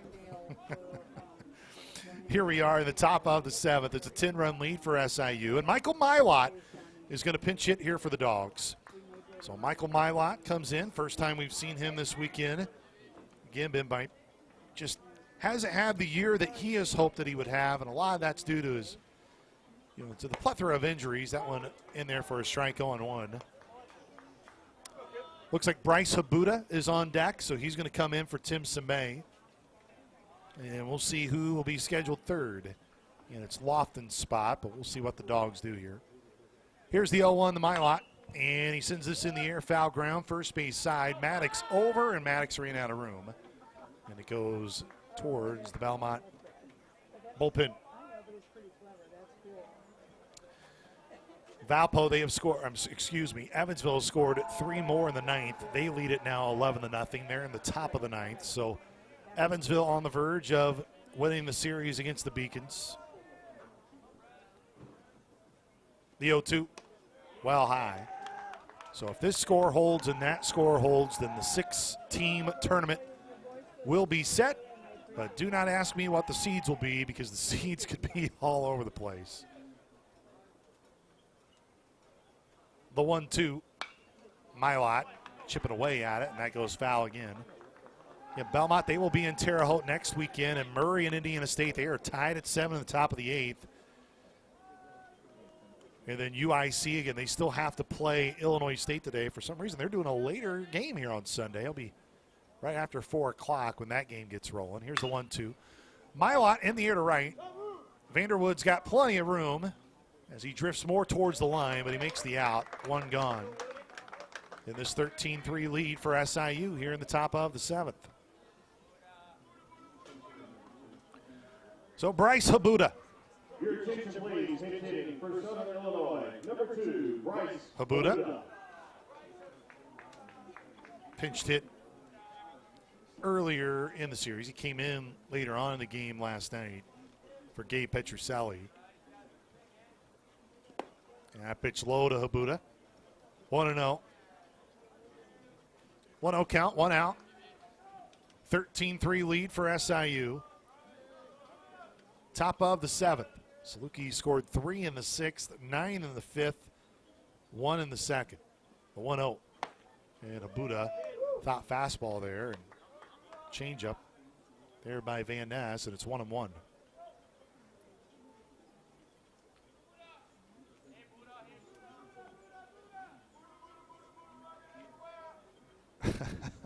The 1-1. Buddha did go around. It'll be 1-2. Buddha swinging everywhere. It's the Saluki dugout having some fun with Bryce Habuda. The 1-2 pitch. Habuda laid off of it, 2-2. What is crazy, and we're not going to go through all the scenarios, but again, SIU could end the year at 15 wins, and it's really what you want to look at in terms of what is your ceiling when it comes to the seeding. The 2-2. Habuda on a line right to the second baseman, Davis. He was able to field it off a hop and goes 4-3 to retire Habuda, 2 gone. Salukis, the only 1-2-3 inning was the first. Your attention, please. Hitting for Southern Illinois, number 28, Jackson Dibble. So Jackson Dibble will now pinch hit here for Cecil Lofton. That slide did him in at home. On the sac fly, 2 gone, 10-run lead for SIU as Dibble gets an opportunity here to swing away. And that pitch, oh boy, high strike, and it may have been a strike. Dibble, hitting 169 on the year. 10 hits for him this year. 5 of them have been for extra bases. Here's the 0-1. Dibble right up the middle, hit sharply towards the shortstop McMeans. He'll take his time, going 6-3, and that will end it. Belmont needs at least 1 run to extend this game to the 8th. Salukis 3 outs away from punching their ticket to Murray, Kentucky. We'll give you the defensive changes for SIU when we come back. This is Saluki Baseball from Learfield. Dive into the authentic flavors of Mexico at Tequila's Mexican Restaurant. From sizzling fajitas to mouth-watering enchiladas and the freshest guacamole in town, Tequila's brings you an unforgettable dining experience. And don't forget our signature margaritas, crafted to perfection. Located right in the heart of Southern Illinois, make sure to visit Tequilas at their locations in Carbondale, Marion, DuQuoin, and Carterville and enjoy the authentic taste of Mexico. SIU has rare dual recognition. One of only 21 universities out of nearly 4,000 nationwide honored by the Carnegie Classification. We are a Research One university, driving innovation and discovery. We are also an opportunity university, opening doors and helping all students succeed. Less than 1% of universities hold both honors, and SIU is the only one serving a rural region. That makes Salukis unique, a community defined by excellence, access, and opportunity. Support the research that changes lives and the scholarships that expand access. Visit siuf.org/give. Meade Johnson into the game for SIU. Bryce Habuda, he'll go to short for Tim Semay. Michael Milot will be at first base here for SIU.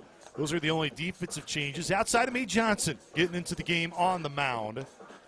Johnson, numbers for SIU, 6.25 ERA, will be his 12th appearance. It will be his third out of the bullpen. Man, what a performance he had last weekend against Indiana State. It's the first time we've seen him since that role. Of course, he came in and shut the door on a 2-1 win against the Sycamores, earning his first and only save as a Saluki. Again, Belmont, they will need at least one run here in the 7th to give themselves an 8th inning. Salukis 3 outs away and no runs from punching that ticket to the Valley Tournament.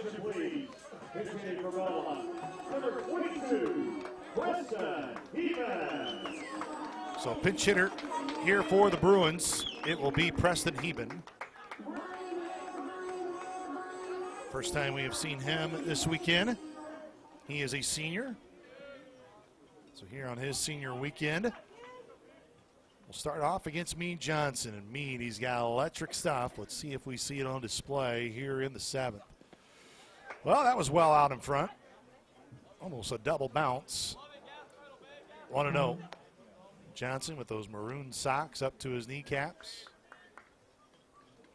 Salukis trying to complete this 3-game sweep. They lead it by 10. We're in the bottom of the 7th here on the road to Belmont. The 1-0. Breaking ball, landed for a strike, 1-1.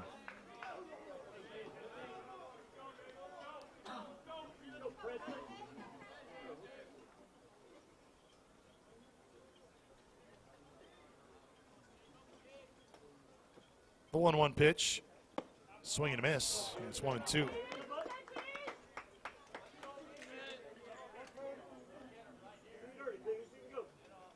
So Heben down to potentially his last strike.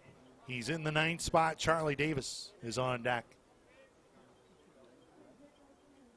The 1-2 pitch, swing and a miss. Got the strikeout. Man, that was electric. Meade Johnson with the strikeout. That is the 7th for the Saluki staff today. And now Charlie Davis. Charlie Davis has started the last 2 games with a leadoff home run. And right now his team trails by 10 here in the 7th. And the pitch from Johnson right at the knees below.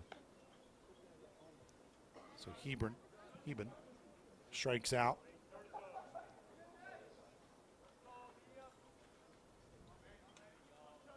Johnson behind 1-0 to Charlie Davis. Swing third base side, just foul. Man, just foul.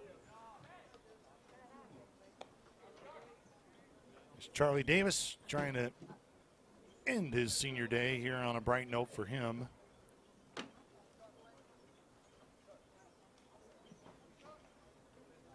Has gone final in Valparaiso. Evansville wins it 11-0. So they get the 12 wins in the league.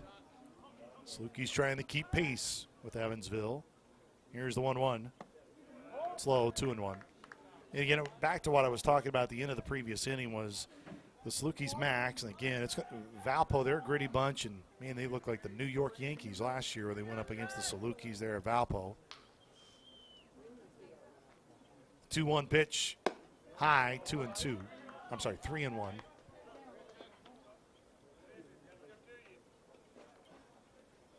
but you could still potentially get the 15 wins, which right now no one else has 15 wins in the league. But again, UIC ends with Bradley, and Indiana State will end with this Belmont team. The 3-1 splits the plate 3-2. Now Indiana State with a win today, and they would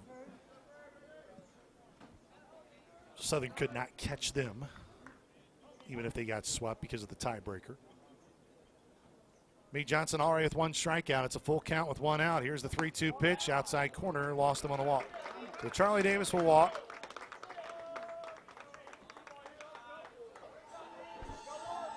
And Landon Gotze's spot. Number 30, Landon Gotze. Gotze lined one out to Christian Sprawling, which looked good and sounded good off the bat in the fifth.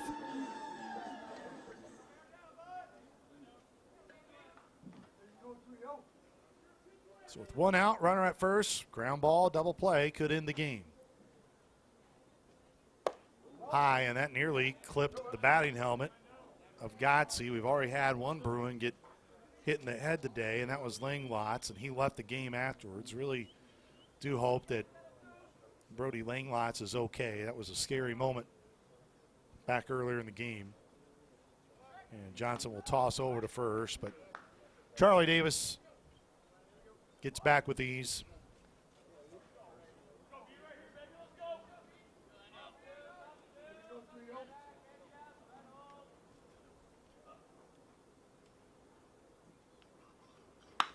Swing down the line and left, fair ball. That could score a run. It's going to get all the way into the corner, and they will send him in. Davis will come to the plate. Habuda will not throw it, and that scores, and now we will have to go to the eighth. So Charlie Davis scores on that double. Shortstop, number 10. And makes it 13-4. And that is really frustrating.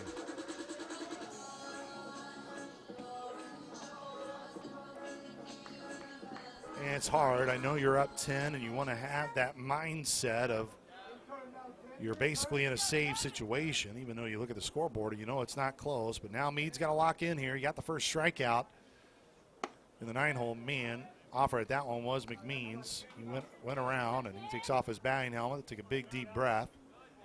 He'll step back in, so Belmont will extend this game to 8. So Salukis will get an opportunity to bat again in the 8th, leading by 9 right now, 13-4. Here's the 0-1 pitch.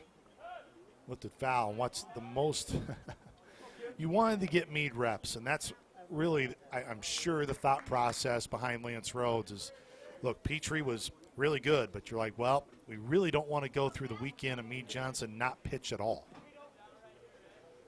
So they bring Meade in, and unfortunately gives up the run, 13-4, bottom of the 7th, 0-2 count, runner on at second. The pitch, swing and a miss, and a strikeout. So McMeans down on strike, second strikeout in the inning for Johnson. Catcher, number 34, Mike. So now Mike Sprocket to the plate. I think Meade Johnson just likes the Nashville Sun. I think he just wants to try to get some raise for another inning.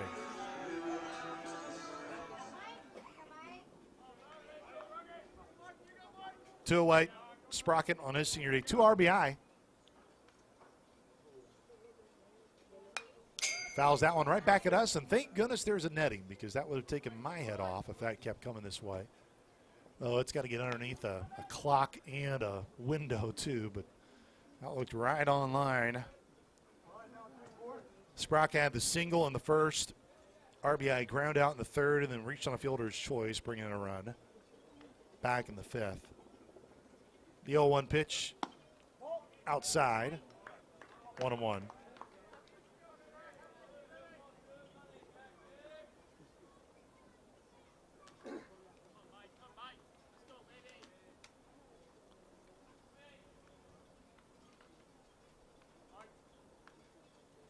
The 1-1.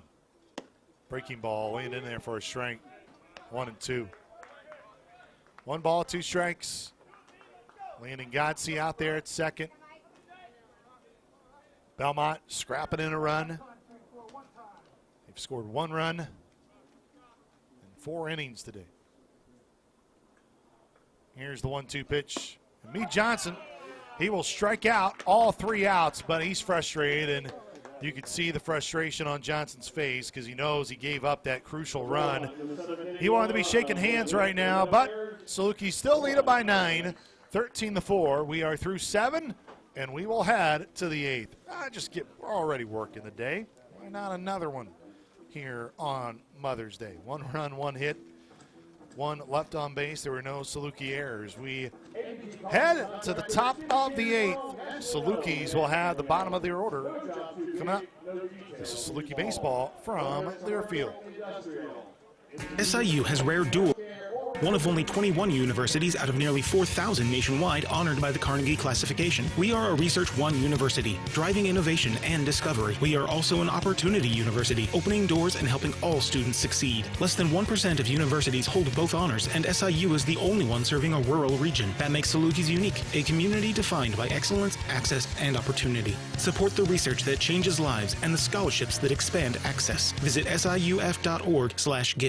Conveniently located in the heart of southern Illinois lies Rend Lake Golf Resort, the region's only 27-hole public golf course with 5 sets of tees, expansive greens, driving range, and on-site PGA instruction. Rend Lake Golf Resort is perfect for golfers of all skill levels. Looking for stay-and-play packages? Check out Rend Lake Golf Resort's on-site lodging, condos, and cabins. After your round, relax with friends and family and enjoy a meal on-site at Seasons Restaurant. To learn more, visit us at RendLakeGolfResort.com. Rend Lake Golf Resort, official partner of Saluki Athletics. Kyle Coleman will enter in right for Belmont as Van Ness still on the mound here for the Bruins. As Sprocket just made a throw down the second, and it will be Flores, Farnham, and Petrucelli scheduled here in the inning. Flores, another nice day for him. He's had a really good weekend. And it's going to be hard for Jordan Cruz, who you nominate for Player of the Week. Guerrero's had good defense. So has Flores.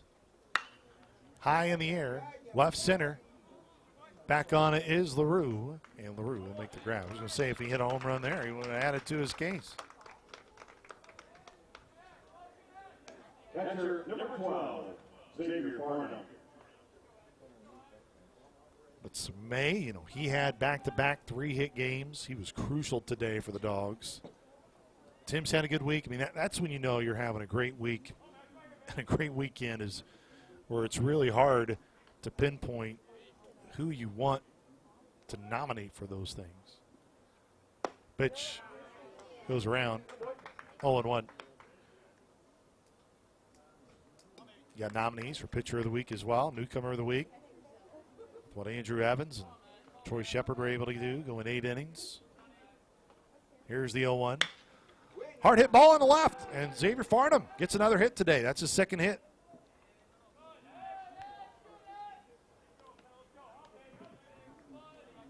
So Farnham, and again, you're clearly in a spot where you feel good about yourself about this game. You're leading by 9, but now you do want to get the gears going of, okay, how do you get another run in here? And most likely Meade Johnson will go back out with an opportunity. I know he would love to try to get a little bit of a reprieval. But the Salukis have to score a run, at least one, here in the top of the 8 to try to enact a mercy rule.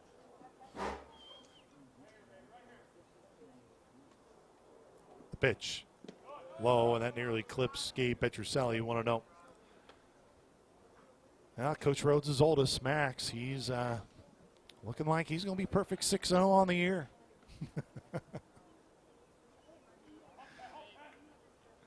He will be begging to go to every game the rest of the way. The 1-0, low. As he should.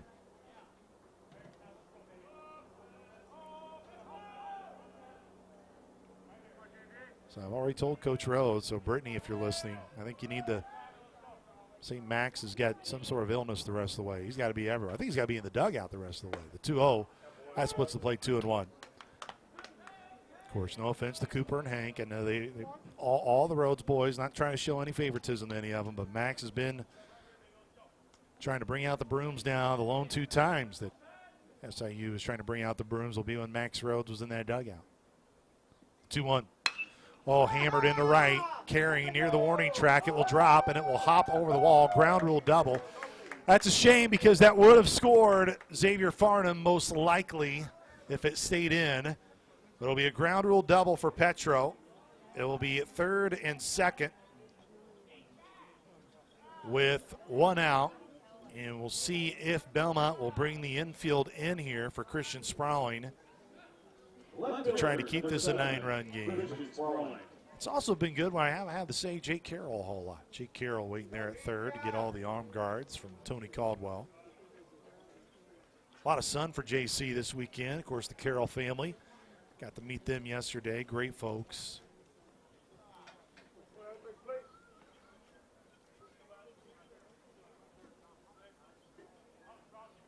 One out, Christian Sprawling. Walked his last time up. RBI single in the 5th. Fouled that one off. 0-1. Top of the 8th inning. It's 13-4. SIU trailed going into the 5th, 2-1. But a 9 spot in the 5th, 3 runs in the 6th. And it's been all Salukis since. Looking for insurance here. Infield is in for Belmont. The 0-1 count. And Sprawling fouled that one off, 0-2. Really just got to avoid, find a way to strike out here if you're Christian Sprawling.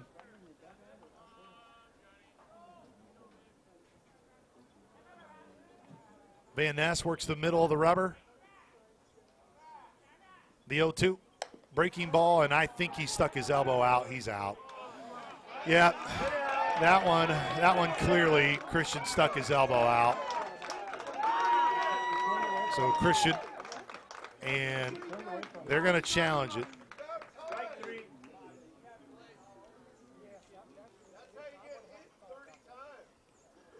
So Lance is at least going to burn their last challenge. There's the bozo from yesterday. I may go buy that guy a broom. And it was not the same one as yesterday. Christian Sprawling, the pitch that came up and hit him was clearly beamed him. Not the one on the back, the one where he was popping off later in the game. But I would be shocked if this gets overturned. I think Christian Sprawling clearly stuck his elbow out on that one. And he'll be out on strikes. I mean, I would be shocked if they overturned it. And if they overturned it, I think I may just lay out and hear what the fans say. Yeah, that was quick. Sprawling will be out.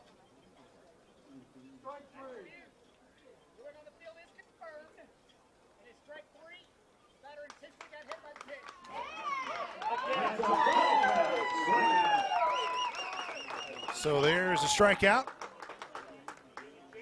Right fielder, number 9. And now Coach Gore. Oh, yeah, I had a leaner all right. That scoreboard's leaning too. It's leaning pretty heavily, SIU. So Van Ness is going to get lifted here in this moment. We'll step away. 13-4. It's been all Dogs this weekend, and they're trying to bring out the brooms for the 4th straight year over the Belmont Bruins. This is Saluki Baseball from Learfield. SIU has rare dual recognition, one of only 21 universities out of nearly 4,000 nationwide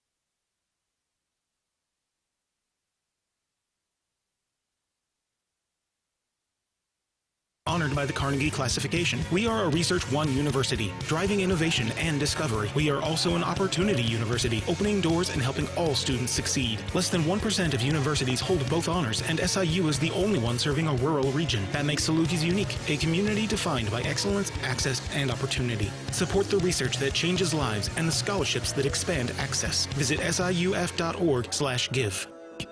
Chris Gandhi will come into the game for Belmont. Gandhi this year, he's a left-hander, sophomore from Georgia. He will enter in a 13-4 game, and right now SIU, they have runners at third and second. There will be 2 outs. Christian Sprawling called out on strikes as he stuck his elbow out on a pitch. Again, Christian hugs home plate yesterday. The ones that were supposedly argued were not even close. That one was not even close the other way. So it looks like, yes. So they are now going to extras in Murray, Kentucky, tied at 7. Our friend John Sherman working overtime today. They'll be heading to the 10th. That's a tie game at 7. Still waiting for UIC and Illinois State to get rocking and rolling. They're probably about 9 minutes away from first pitch there in Chicago. Again, already final scores. Bradley won earlier today, 5-4. They'll have their final weekend hosting UIC, and then Evansville beating Valpo in 9 innings, 11-0. Here it's 13-4. Runners at second and third, 9-run lead for SIU as Gandhi will try to end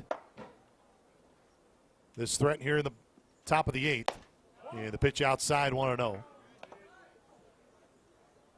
It is Kai Watson. Kai Watson, 2 RBI single, his lone hit today. 2 flyouts, a strikeout, and a walk. Complete his day to this point. The 1-0. That is outside, 2-0.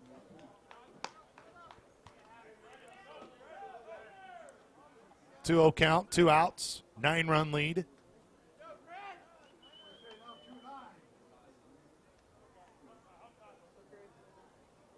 $18 hits today for SIU. The pitch, and that does find the zone. It's 2-1.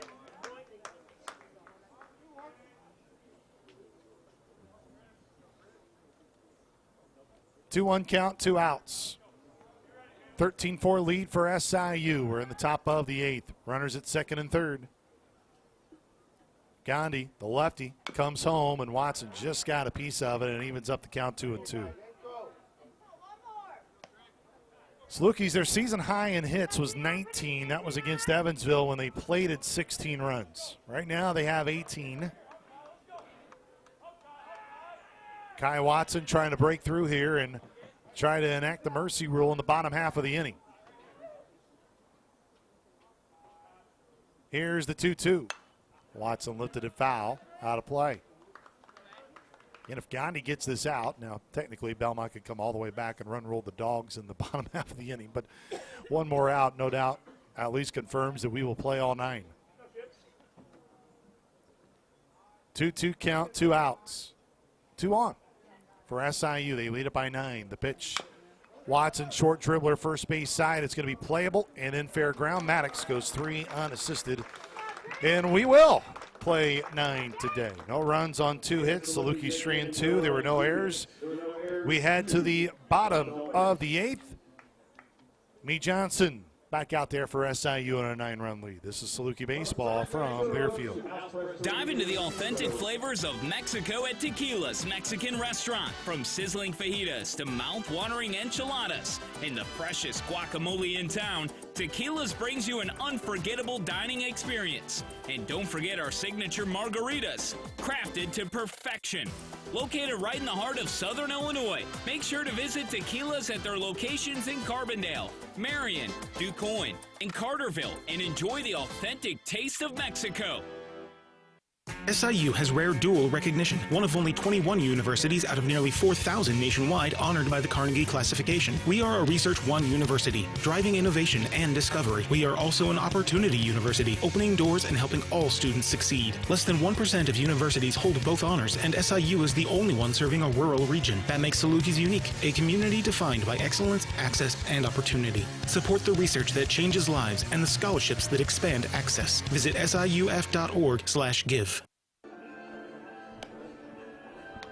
Meade Johnson, he got 3 strikeouts in the 7th, but unfortunately a free base, a walk, and an RBI double allowed the Bruins to get within the mercy rule of 10 runs. So we're in the bottom of the 8th. It's a 13-4 lead as we get ready for the 8th inning. And Salukis going through those tosses. Man, I was going to say, I was like, who the heck is catching? It was Matt Irvine who was catching for Farnham. As Michael Milot there at first. So defensively for SIU, let's go ahead and reset you. It's Sprawling, Guerrero, and Watson from left to right. Flores at third, Habuda at short, Petrucelli at second, Michael Milot at first. First baseman, number 15, Jake Maddox. Farnham still catching today as Schwalbach being held out of the lineup. Here's Jake Maddox, 3 strikeouts today for him. As that pitch high, 1-0. So it's been a tough day for Maddox. 1 for 4 in each of the first 2 games. He went around. It's 1-1. 1 ball, 1 strike. 4 runs on 7 hits for Belmont.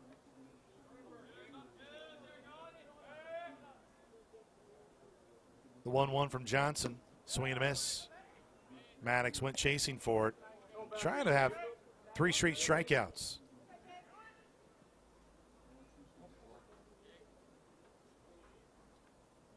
Johnson for the first base side of the rubber. Leg kicks, comes home. Swing and a miss. There's a strikeout. 4 strikeouts for Meade Johnson.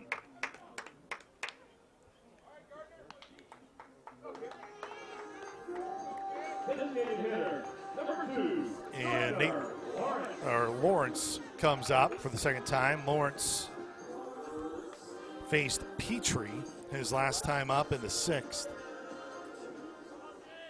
Now the bullpen is silent. I think they're just going to let Meade try to finish this whole thing out. The pitch, breaking ball, in for a strike. 0-1.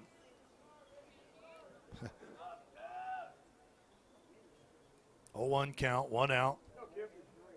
9-run lead for SIU. Bottom of the 8th here from Nashville. Here's the 0-1 pitch. Sailed on Johnson a bit. 1-1.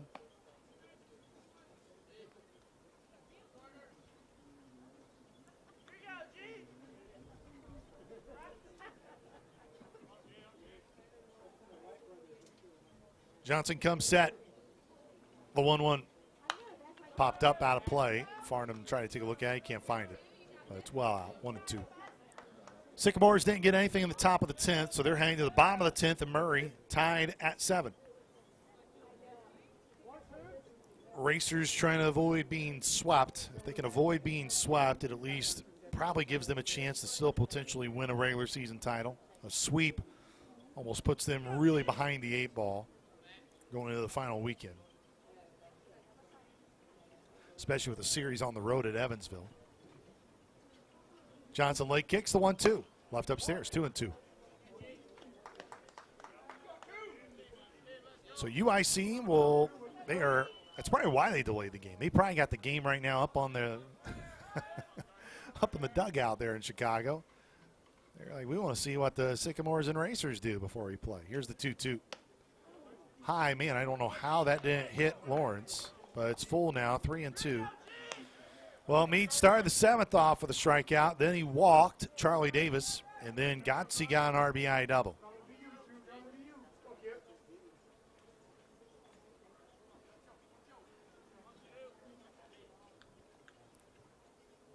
Here's the payoff pitch. Johnson blew it by him. 5th strikeout for Meade Johnson. Man, I know he is just so infuriated with himself that he couldn't. He's still, you can still tell. He's pitching it obviously well, but he kind of shakes his head as he gets to the top of the rubber. And so here's Michael LaRue. 0 for 3 today for the Bruins. Pitch low, 1-0, hopped in. Landon Godsey, the only Belmont Bruin today that's got multiple hits. He had a really good senior day, 3 for 4. Charlie Davis, of course, had that. He scored 2 of the 4 runs today for Belmont. Here's the 1-0. Breaking ball in for a strike, 1-1.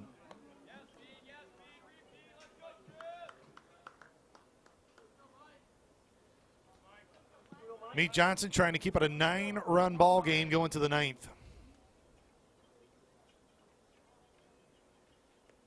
The 1-1. Fouled away, 1-2. Again, that Evansville game in the series finale was one where the Salukis had a chance to get that one in a mercy rule situation, and they had a long 9th inning. Am I saying it could be another long 9th inning? Maybe. Here's the 1-2. Well high. 2-2. Meade Johnson is trying to get his 6th strikeout in his 2nd inning of work. The count even up 2-2. The pitch. High and away again, and now it's full again.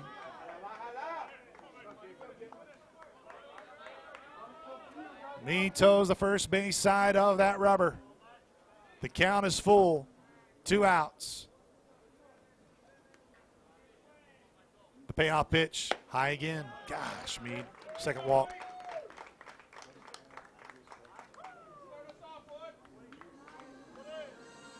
So now this will be Coleman. Or I guess Vanderwood must have stayed in the game, excuse me. So Vanderwood must have shifted over. Vanderwood in right. I wonder where Coleman went then.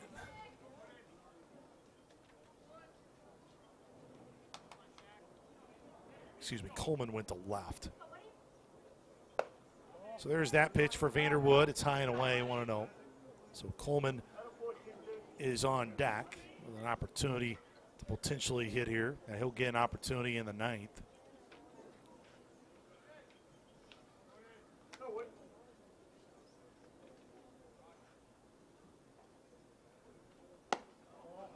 Meade's missed. High and away here, 2-0.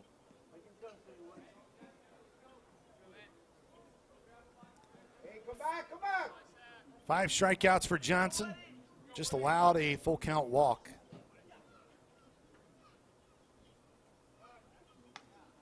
And a throw over to first. Meade had Charlie Davis in a full count. He walked him in the 7th. Davis eventually came in to score to keep this game where it's at right now. 3 full counts Johnson's been in since he's come into relief. And that's high, and now it's a 3-0 count. Come on, Meade. Really don't want to have to see that Saluki bullpen have to get going again.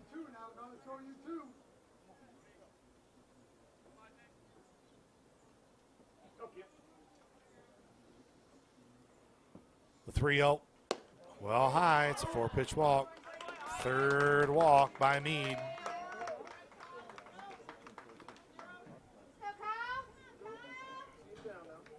Left fielder, number 0, Kyle Coleman. So here's Kyle Coleman. He came in the left field as a defensive replacement the previous inning. So for the first time we will see Coleman. Not a ton of ABs this year, only 10 at bats.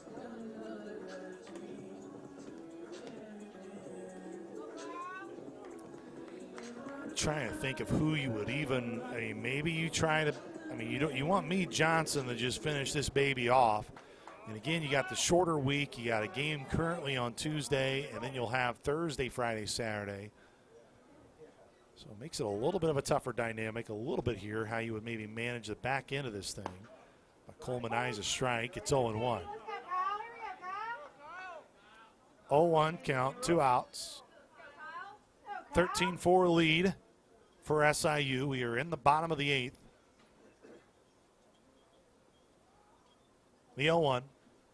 Swing and a miss. And Kyle Coleman now behind 0-2. Coleman stepped out of the batter's box. As he stares at the barrel of that bat on this bright, sunny afternoon. 0-2 count, 2 away. 2 on for Belmont. They trail 13-4. The 0-2 from Johnson on its way, and a strikeout. There's strikeout number 6 for Meade Johnson. In his 2 innings of work, he has walked 3. He has struck out 6 through 2 innings. Bruins straying 2 on the bases. We are through 8. We head to the 9th here in Nashville, and it's a 9-run lead for SIU.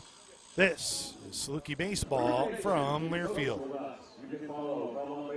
The Orthopedic Institute of Southern Illinois has the most highly trained team of orthopedic, spine, and podiatric surgeons, including interventional pain management. From sports medicine to neurosurgery, podiatry, and interventional pain, we are committed to providing the very best in diagnoses, treatments, physical and occupational therapy, and rehabilitation to local athletes. Visit oisil.com or call 618-997-6800. OISI is the official orthopedic provider of Saluki Athletics. When you're betting and find yourself constantly thinking about gambling and you're losing more money than you have, are you really winning? If you're spending too much time with the slots or you can't stop betting on sports and you find yourself feeling overwhelmed, maybe lying, and probably losing more money than you can afford to lose, you're not alone and you can get help. It's available 24/7 and it's confidential. When your betting has gotten out of hand, call 1-800-GAMBLER or visit www.areyoureallywinning.com. Sponsored by the Illinois Department of Human Services. Gandhi back out there for Belmont as we head to the top of the 9th. Salukis with a 13-4 lead. SIU has not looked back since they scored 12 of their 13 runs in 2 innings. They scored 9 in the 5th, 3 in the 6th, and right now trail by 9. Now they lead by 9, and it'll be Kyle Mager who will come to the plate here to start the 9th inning. He will pinch hit here in Guerrero's spot. So we'll see exactly where they will put Mager. So Kyle Mager.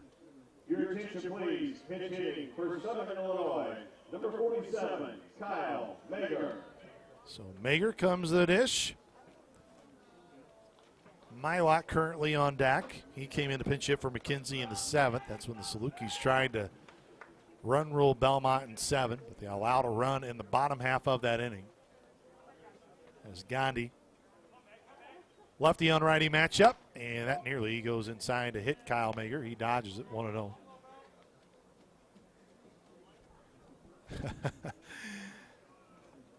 It would be impressive if Kyle Mager makes his way to center field, but I do not believe that's where he's going to go.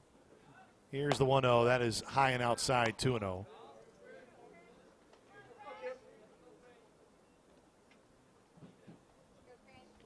Wind hasn't been much of a factor in this game.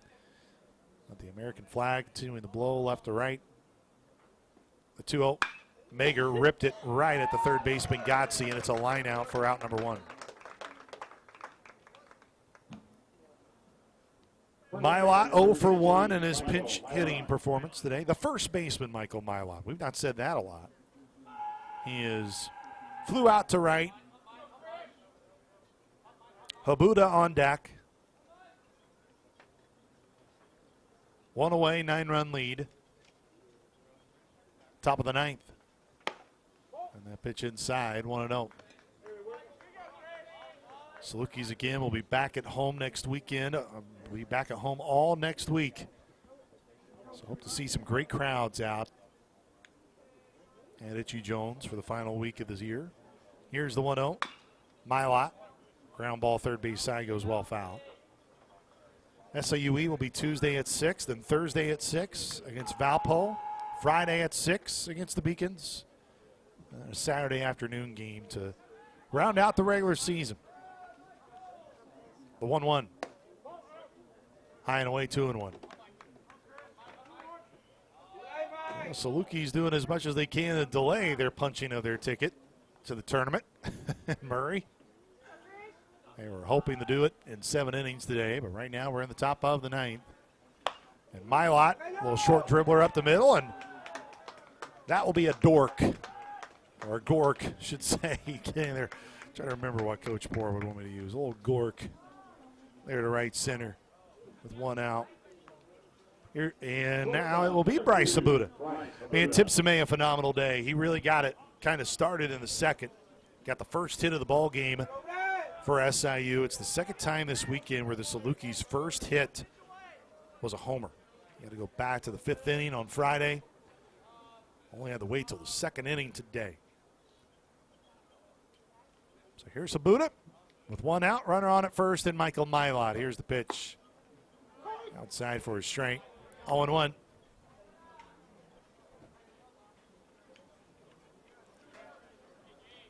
Oh, 1 count, 1 out. Milot with a slight lead off the first base bag. Gandhi's pitch, well down and away. 1-1.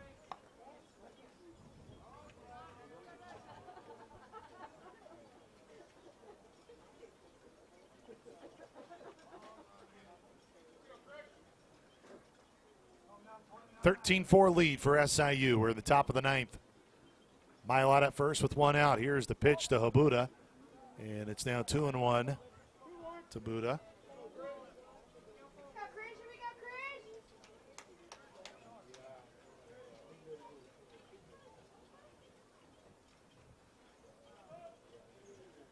The 2-1 pitch. Ground ball right at third. Oh, it went through the glove of Gotze. I think that will be an error. It should be probably E5 to allow Habuda to reach. Wasn't the easiest of all hops there at the end. It got a weird hop, but that's a play that I think Gotze's got to make. This will be the first error for Belmont. Again, the Bruins, with how this series started, they had the 4 errors on Friday, and 2 of them came in the first inning. But since then, they've been decent defensively the rest of the way. First and second, 1 out, 13-4 lead as Jackson Dibble sees that one low and away as Dibble here in the DH spot. Now, I wouldn't be surprised if they probably, we'll see what they do with Kyle Mager. I think Dibble here at the plate with first and second, 1 out, the pitch. Dibble swings through. It's 1-1.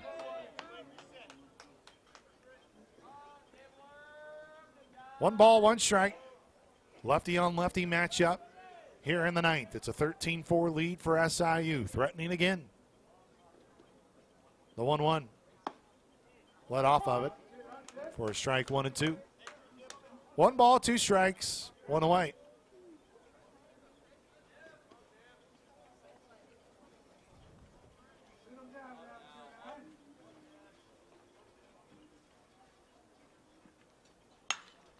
Fouled away.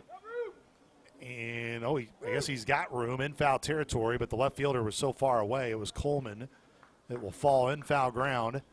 And it will stay 1-2, so Dibble. A year for him that,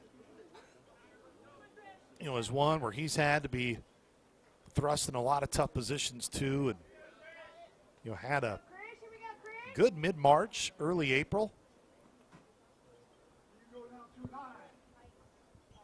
Now Dibble in a 1-2 count. 1 out, runners at first and second. 13-4 lead SIU, top of the 9th.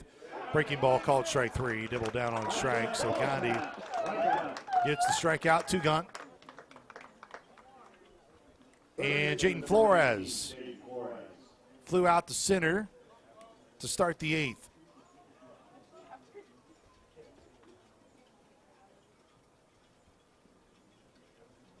Nine-run lead for SIU.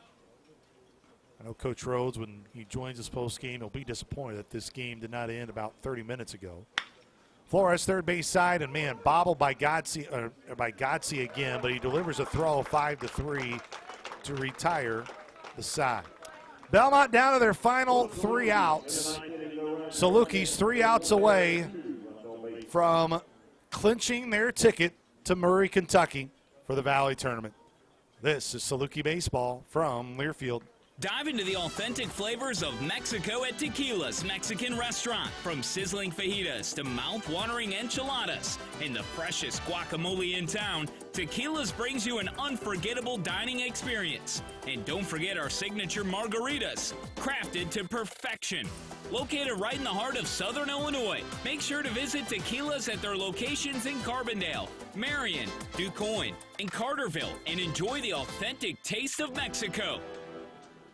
SIU has rare dual recognition, one of only 21 universities out of nearly 4,000 nationwide honored by the Carnegie classification. We are a Research 1 university, driving innovation and discovery. We are also an opportunity university, opening doors and helping all students succeed. Less than 1% of universities hold both honors, and SIU is the only one serving a rural region. That makes Salukis unique, a community defined by excellence, access, and opportunity. Support the research that changes lives and the scholarships that expand access. Visit siuf.org/give.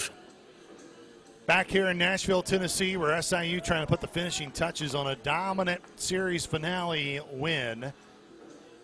Murray State, they walk off Indiana State. They win it 8-7, so the Racers avoid getting swept. So now UIC, with a win against Illinois State today, they can be in first place all by themselves. And again, they got Bradley, so no doubt a weekend that they could potentially sweep. So the Sycamores will stay put at 14-7. Murray now 13-8. And the Salukis trying to get to 12-9 to join Evansville.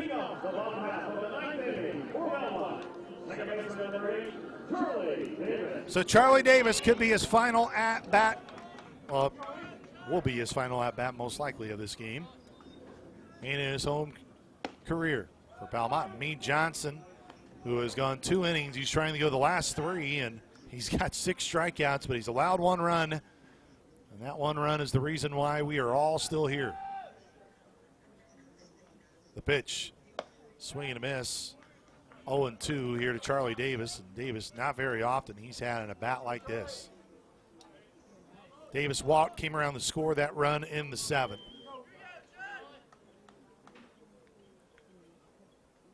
Johnson leg kicks, comes home. The 0-2 ground ball, first base side. Kyle Mager is there. Will underhand to Meade. Did he beat him out at first? He did. 3-1 on the put out. Let's give you those defensive alignments. So Mager replaces Mylott at first. Christian Sprawling is out in center. Mylott goes to left. Third baseman, number 30, Landon Godsey. So here's Landon Godsey, he's going to be frustrated about the score in this game, but he's 3 for 4 today in the game. Kai Watson's still out there and right. Here's the pitch, and that one lifted foul. 0-1. Get SIU, they were the preseason pick to finish 2nd. It's going to be tough to get there, especially with the tiebreakers. They would need some help. The 0-1. Lifted, foul, and out of play. Bottom line this year, and we have been a broken record. We've said it on all our broadcasts. The league this year has been one of the more balanced years it's had. You just want to get into the tournament. And the Salukis are 2 outs away from punching their ticket to the Valley Tournament. And we will know the 6 teams that will go. Here's the 0-2 pitch. Foul tipped into the glove, and there is the 7th strikeout for Meade Johnson. And it's going to be a pinch hitter here. It's going to be Dean Spoto. So Spoto will come in here in McMean's spot. Spoto is a sophomore.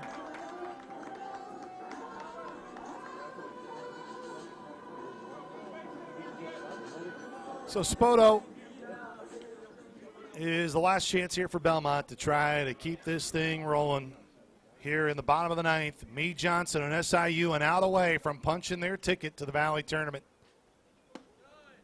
Pitch in there for a strike, 0-1.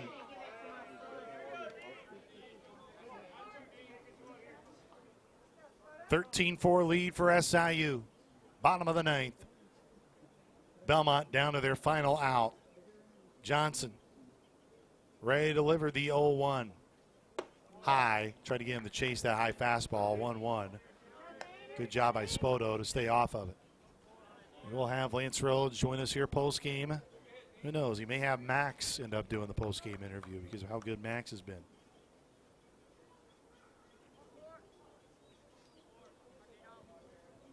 The 1-1. Swing and a miss, and his bat went all the way to the backstop. I don't know if I've ever seen that type of losing the bat. So Spoto will have his teammate come and get the bat, and the Salukis now have Belmont down to their final strike. 1-2 count, 2 outs. 13-4 lead for SIU.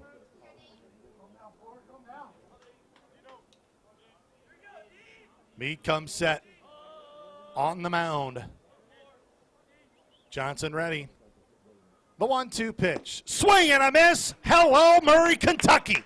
SIU will punch their ticket to the Valley Tournament, and they sweep Belmont for the 4th consecutive season and improve to 13-1 over the Bruins since they've joined the Missouri Valley Conference. Salukis win it 13-4. As SIU will wrap it up here in a matter of moments. We'll be joined by head coach Lance Rhodes. This is Saluki Baseball from Learfield. Dive into the authentic flavors of fajitas to mouth-watering enchiladas and the freshest guacamole in town, Tequila's brings you an unforgettable dining experience. And don't forget our signature margaritas, crafted to perfection. Located right in the heart of Southern Illinois, make sure to visit Tequila's at their locations in Carbondale, Marion, DuQuoin, and Carterville, and enjoy the authentic taste of Mexico. SIU has rare dual recognition, one of only 21 universities out of nearly 4,000 nationwide honored by the Carnegie classification. We are a Research One university, driving innovation and discovery. We are also an opportunity university, opening doors and helping all students succeed. Less than 1% of universities hold both honors, and SIU is the only one serving a rural region. That makes Salukis unique, a community defined by excellence, access, and opportunity. Support the research that changes lives and the scholarships that expand access. Visit siuf.org/give. Conveniently located in the heart of Southern Illinois lies Rend Lake Golf Resort, the region's only 27-hole public golf course with 5 sets of tees, expansive greens, driving range, and on-site PGA instruction. Rend Lake Golf Resort is perfect for golfers of all skill levels. Looking for stay-and-play packages? Check out Rend Lake Golf Resort's on-site lodging, condos, and cabins. After your round, relax with friends and family and enjoy a meal on-site at Seasons Restaurant. To learn more, visit us at RendLakeGolfResort.com. Rend Lake Golf Resort, official partner of Saluki Athletics. The Orthopedic Institute of Southern Illinois has the most highly trained team of orthopedic, spine, and podiatric surgeons, including interventional pain management. From sports medicine to neurosurgery, podiatry, and interventional pain, we are committed to providing the very best in diagnoses, treatments, physical and occupational therapy, and rehabilitation to local athletes. Visit oisil.com or call 618-997-6800. OISI is the official orthopedic provider of Saluki Athletics. Welcome back here to Nashville, where SIU pulls off the sweep. And with the sweep, Salukis will be in Murray, Kentucky for the Valley Baseball Tournament. They officially punch their ticket as they hold the tiebreaker with Belmont. And with the sweep, puts them in a phenomenal position now where you're going to see what you can do next weekend and then potentially have the opportunity to improve your seeding in the conference tournament. Well, there's a lot of outstanding performances today. Gabe Petrucelli, 4-hit performance. He goes 4 for 5 with 2 doubles and an RBI. Tim Semay had a 3-hit performance. Let me make sure I just text the head ball coach here and make sure he knows that I would like to talk to him before he heads up. So you get to see that all in the anticipation here. I don't know if he's talking to somebody, right? I think he is. Cecil Lofton, thank you, Jason. 2 for 4 was Bobo in the game. He had a double and 3 RBI. Jacob McKenzie had a 2-hit day. You had 6 Salukis with multi-hit efforts in this game. And that really, I mean, I know when you end the day with 13 runs on 19 hits, you're going to have guys with multi-hit efforts, but it was extremely balanced today throughout that offensive lineup. And I know Coach Rhodes wished he was up here about 30 minutes prior to this, but the Salukis get a win and they sweep Belmont here in Nashville and officially punch their ticket to the Valley Tournament. Coach Rhodes, appreciate the time. And look, outside of just, yes, you wanted to have the opportunity for Meade Johnson to close that thing off in the 7th, you literally could not have asked for more from your group this weekend. An important weekend series, a man-wide, an emphatic 3-game sweep. Yeah, I mean, you know, it feels like we're playing a good brand of baseball right now, and just a really nice to see, you know, 19 hits on the board. I mean, just kind of from start to finish. I mean, we were making hard contact and taking good at bats, and then you know, we didn't have a whole lot to show early, but then that one just inning just exploded, and honestly, it just happened so fast. Like, you don't even have time to get arms ready in the bullpen, but it was just one after another. And you know, McIntosh, you know, really we knew we were going to piece because we had a bunch of bullpen pieces that were there, and I thought he came in and kind of settled it down. You know, Charlie was solid, wasn't great. Charlie was solid, but then McIntosh came in, settled down, and then he got a little extended. And then Pete came in, did a good job, and then just, you know, really, I mean, it was a solid job all the way around, honestly. And you know, I think back to like such a big play by Julio running into the wall in center field and making that catch, and just again, just a really, really good all-around game. Coach, you know, and to piggyback off of what you said, I thought Petrie, you look at last weekend, look at today, kind of reminiscing of where he was at his peak a year ago for you. He was a guy when maybe things got a little bit choppy, you could throw him out there, and he could eat up 3-4 innings at a time. I'm sure the biggest part for you today was you didn't want to go a whole weekend not throwing Meade, so you want to get Meade out there to get some innings in the 7th. It had nothing to do because Petrie was great in his 2 innings. Yeah, he was good. I mean, and that's exactly, I mean, at that point we thought the game might be over in the 7th, yeah.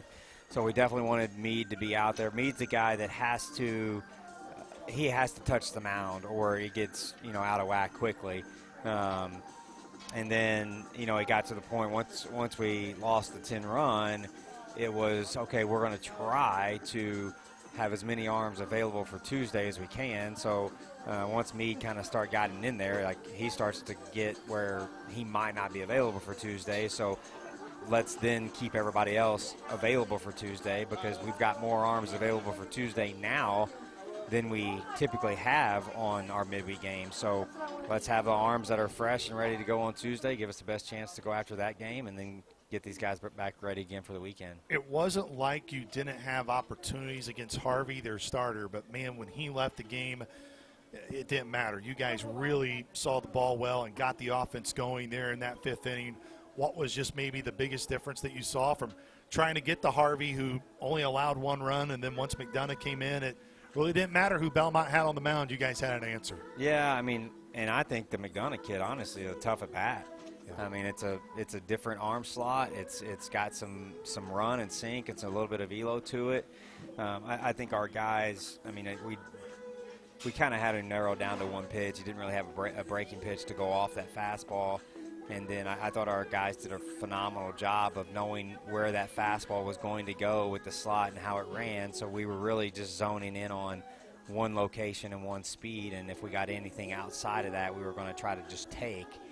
And I thought our guys did a really good job of just staying on the fastball, and we were able to get to him. And then once we got to him, it was just like, it was contagious, you know, and that's the thing that we just haven't had much this year is just that feeling of, man, this thing is just rolling. And that was honestly what was just a nice thing to see this weekend is from really Friday till throughout this game. Like once we got going, it just kind of felt right, and just proud of the offense today. How did you feel when Bobo was sliding in the home? Well, I was 100% in agreement that we should tag up, but whenever he was over there, I'm like, man, I don't know on this one. But anybody else with that second baseman running out like that, like I mean, it's for sure a tag every single time.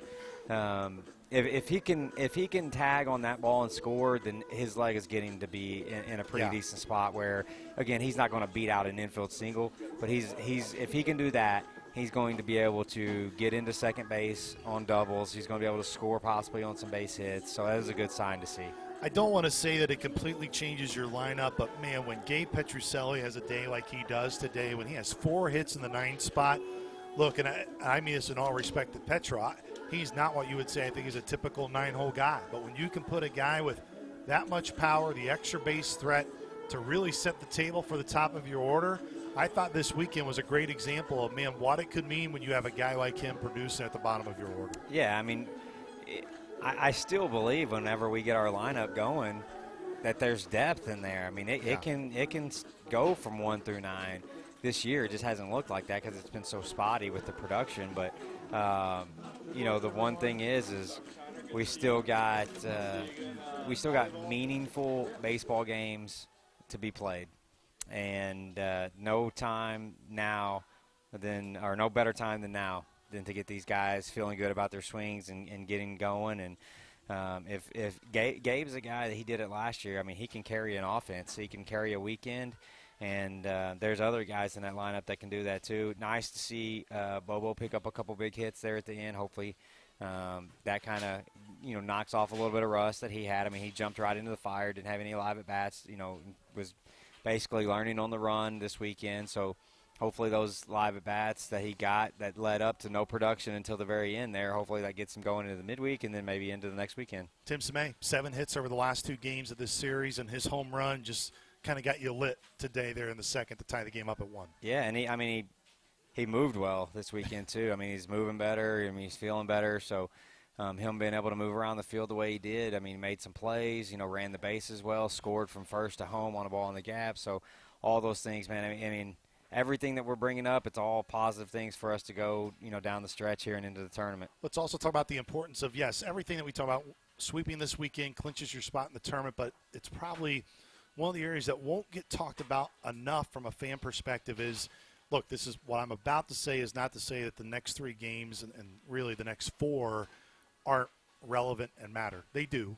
But it now allows you, knowing that you're in the tournament, how do you balance this last week of really trying to set your pitching up for the tournament, but also still having the fact that, hey, you are playing for seeding, and, you know, depending on how some wacky things go, I mean, you guys can maybe find your way, work yourselves up in the seeding chart. Yeah, I mean, we'll go after every game as far as making moves and pitching changes and putting the best people that we feel like is going to give us the opportunity to do that to win. Like, we will make those moves. We will probably make moves quicker than we normally will. I mean, we'll have guys on a pitch limit, especially Evans and especially Troy. I mean, they will be out there for, you know, a limited amount of time, and then we will get them out because they're going to go a day earlier in the conference tournament, and we know that that's the most important thing. We're not going to overlook the 3 games. We're going to try to win all 3 games, and we feel like if we get into our bullpen, like, we have the pieces there that are capable of winning this game. So we're going to rely on more arms next weekend in order for us to win, and we're going to need to score some runs and things like that because, you know, the opponent that we're playing, they don't have to worry about saving arms or pitching and things like that, so they can run their starters out for as long as they want. But really, I mean, we'll manage it. We're going to go after the wins, but we'll manage it to make sure that we're set up, ready to go on game 1 of the conference tournament. Look, I know it's Mother's Day, and it's typically given a lot of gifts to the moms, but could your better half give us a gift and say Max is in the dugout for the rest of the year? Yeah, I mean, he's got my vote on it, and I'll email the teachers on the bus ride home and just tell them it's just going to have to be the case. And He might have to go to summer school for a little bit to make up for some days, but it's winning baseball games right now more important than him going to school. Coach Rhodes, it's never easy when you have a lot of pressure in big-time series, and your group really played free and had a great weekend. Congratulations. Enjoy the trip back to Carbondale, and we'll catch up with you then. Thank you. Appreciate it. Once again, that was head coach Lance Rhodes joining us here post-game as the Salukis get the win here today. And the Salukis will improve to 21-20 on the season. They are 12-9 in the Missouri Valley Conference. And again, the Missouri Valley Conference tournament now is set. We know the 6 teams that will go. We just don't know the order. It will be Indiana State, UIC, Murray, Evansville, Illinois State, and Southern Illinois will be the 6 teams. I'm sure Kirk Champion, my good friend, has already asked me what the seeding scenarios are. Kirk, we'll get to those, but it could be a crazy last weekend, and we hope you join us in Carbondale. Big thank you to Jason and the Belmont staff here. They were outstanding in their hospitality for us all weekend long. That does it for our coverage here from Nashville, Tennessee. We will pick it up on Tuesday. Coach Poor will join me on the Valley on ESPN call. We hope you join us then. This has been Saluki Baseball from Learfield. Saluki Baseball has been brought to you by Banterra Bank. Apply for your Banterra Saluki Visa debit card today. Stop by Banterra to learn more. Member FDIC. Coors Light, keeping Southern Illinois chill. Southern Illinois Healthcare. SIH is the official healthcare provider of your Salukis. Meltzer Reinhardt Group, the best around at protecting your families, helping prepare you for your future, and trying to make it all fit into the budget. Call today at 618-997-9441. Are you really winning? Are You Really Winning is a proud supporter of Saluki Baseball.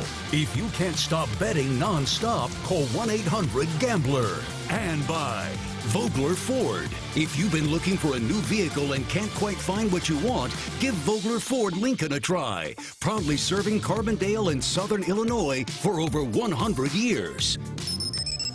The preceding has been a Learfield presentation on the Saluki Sports Network.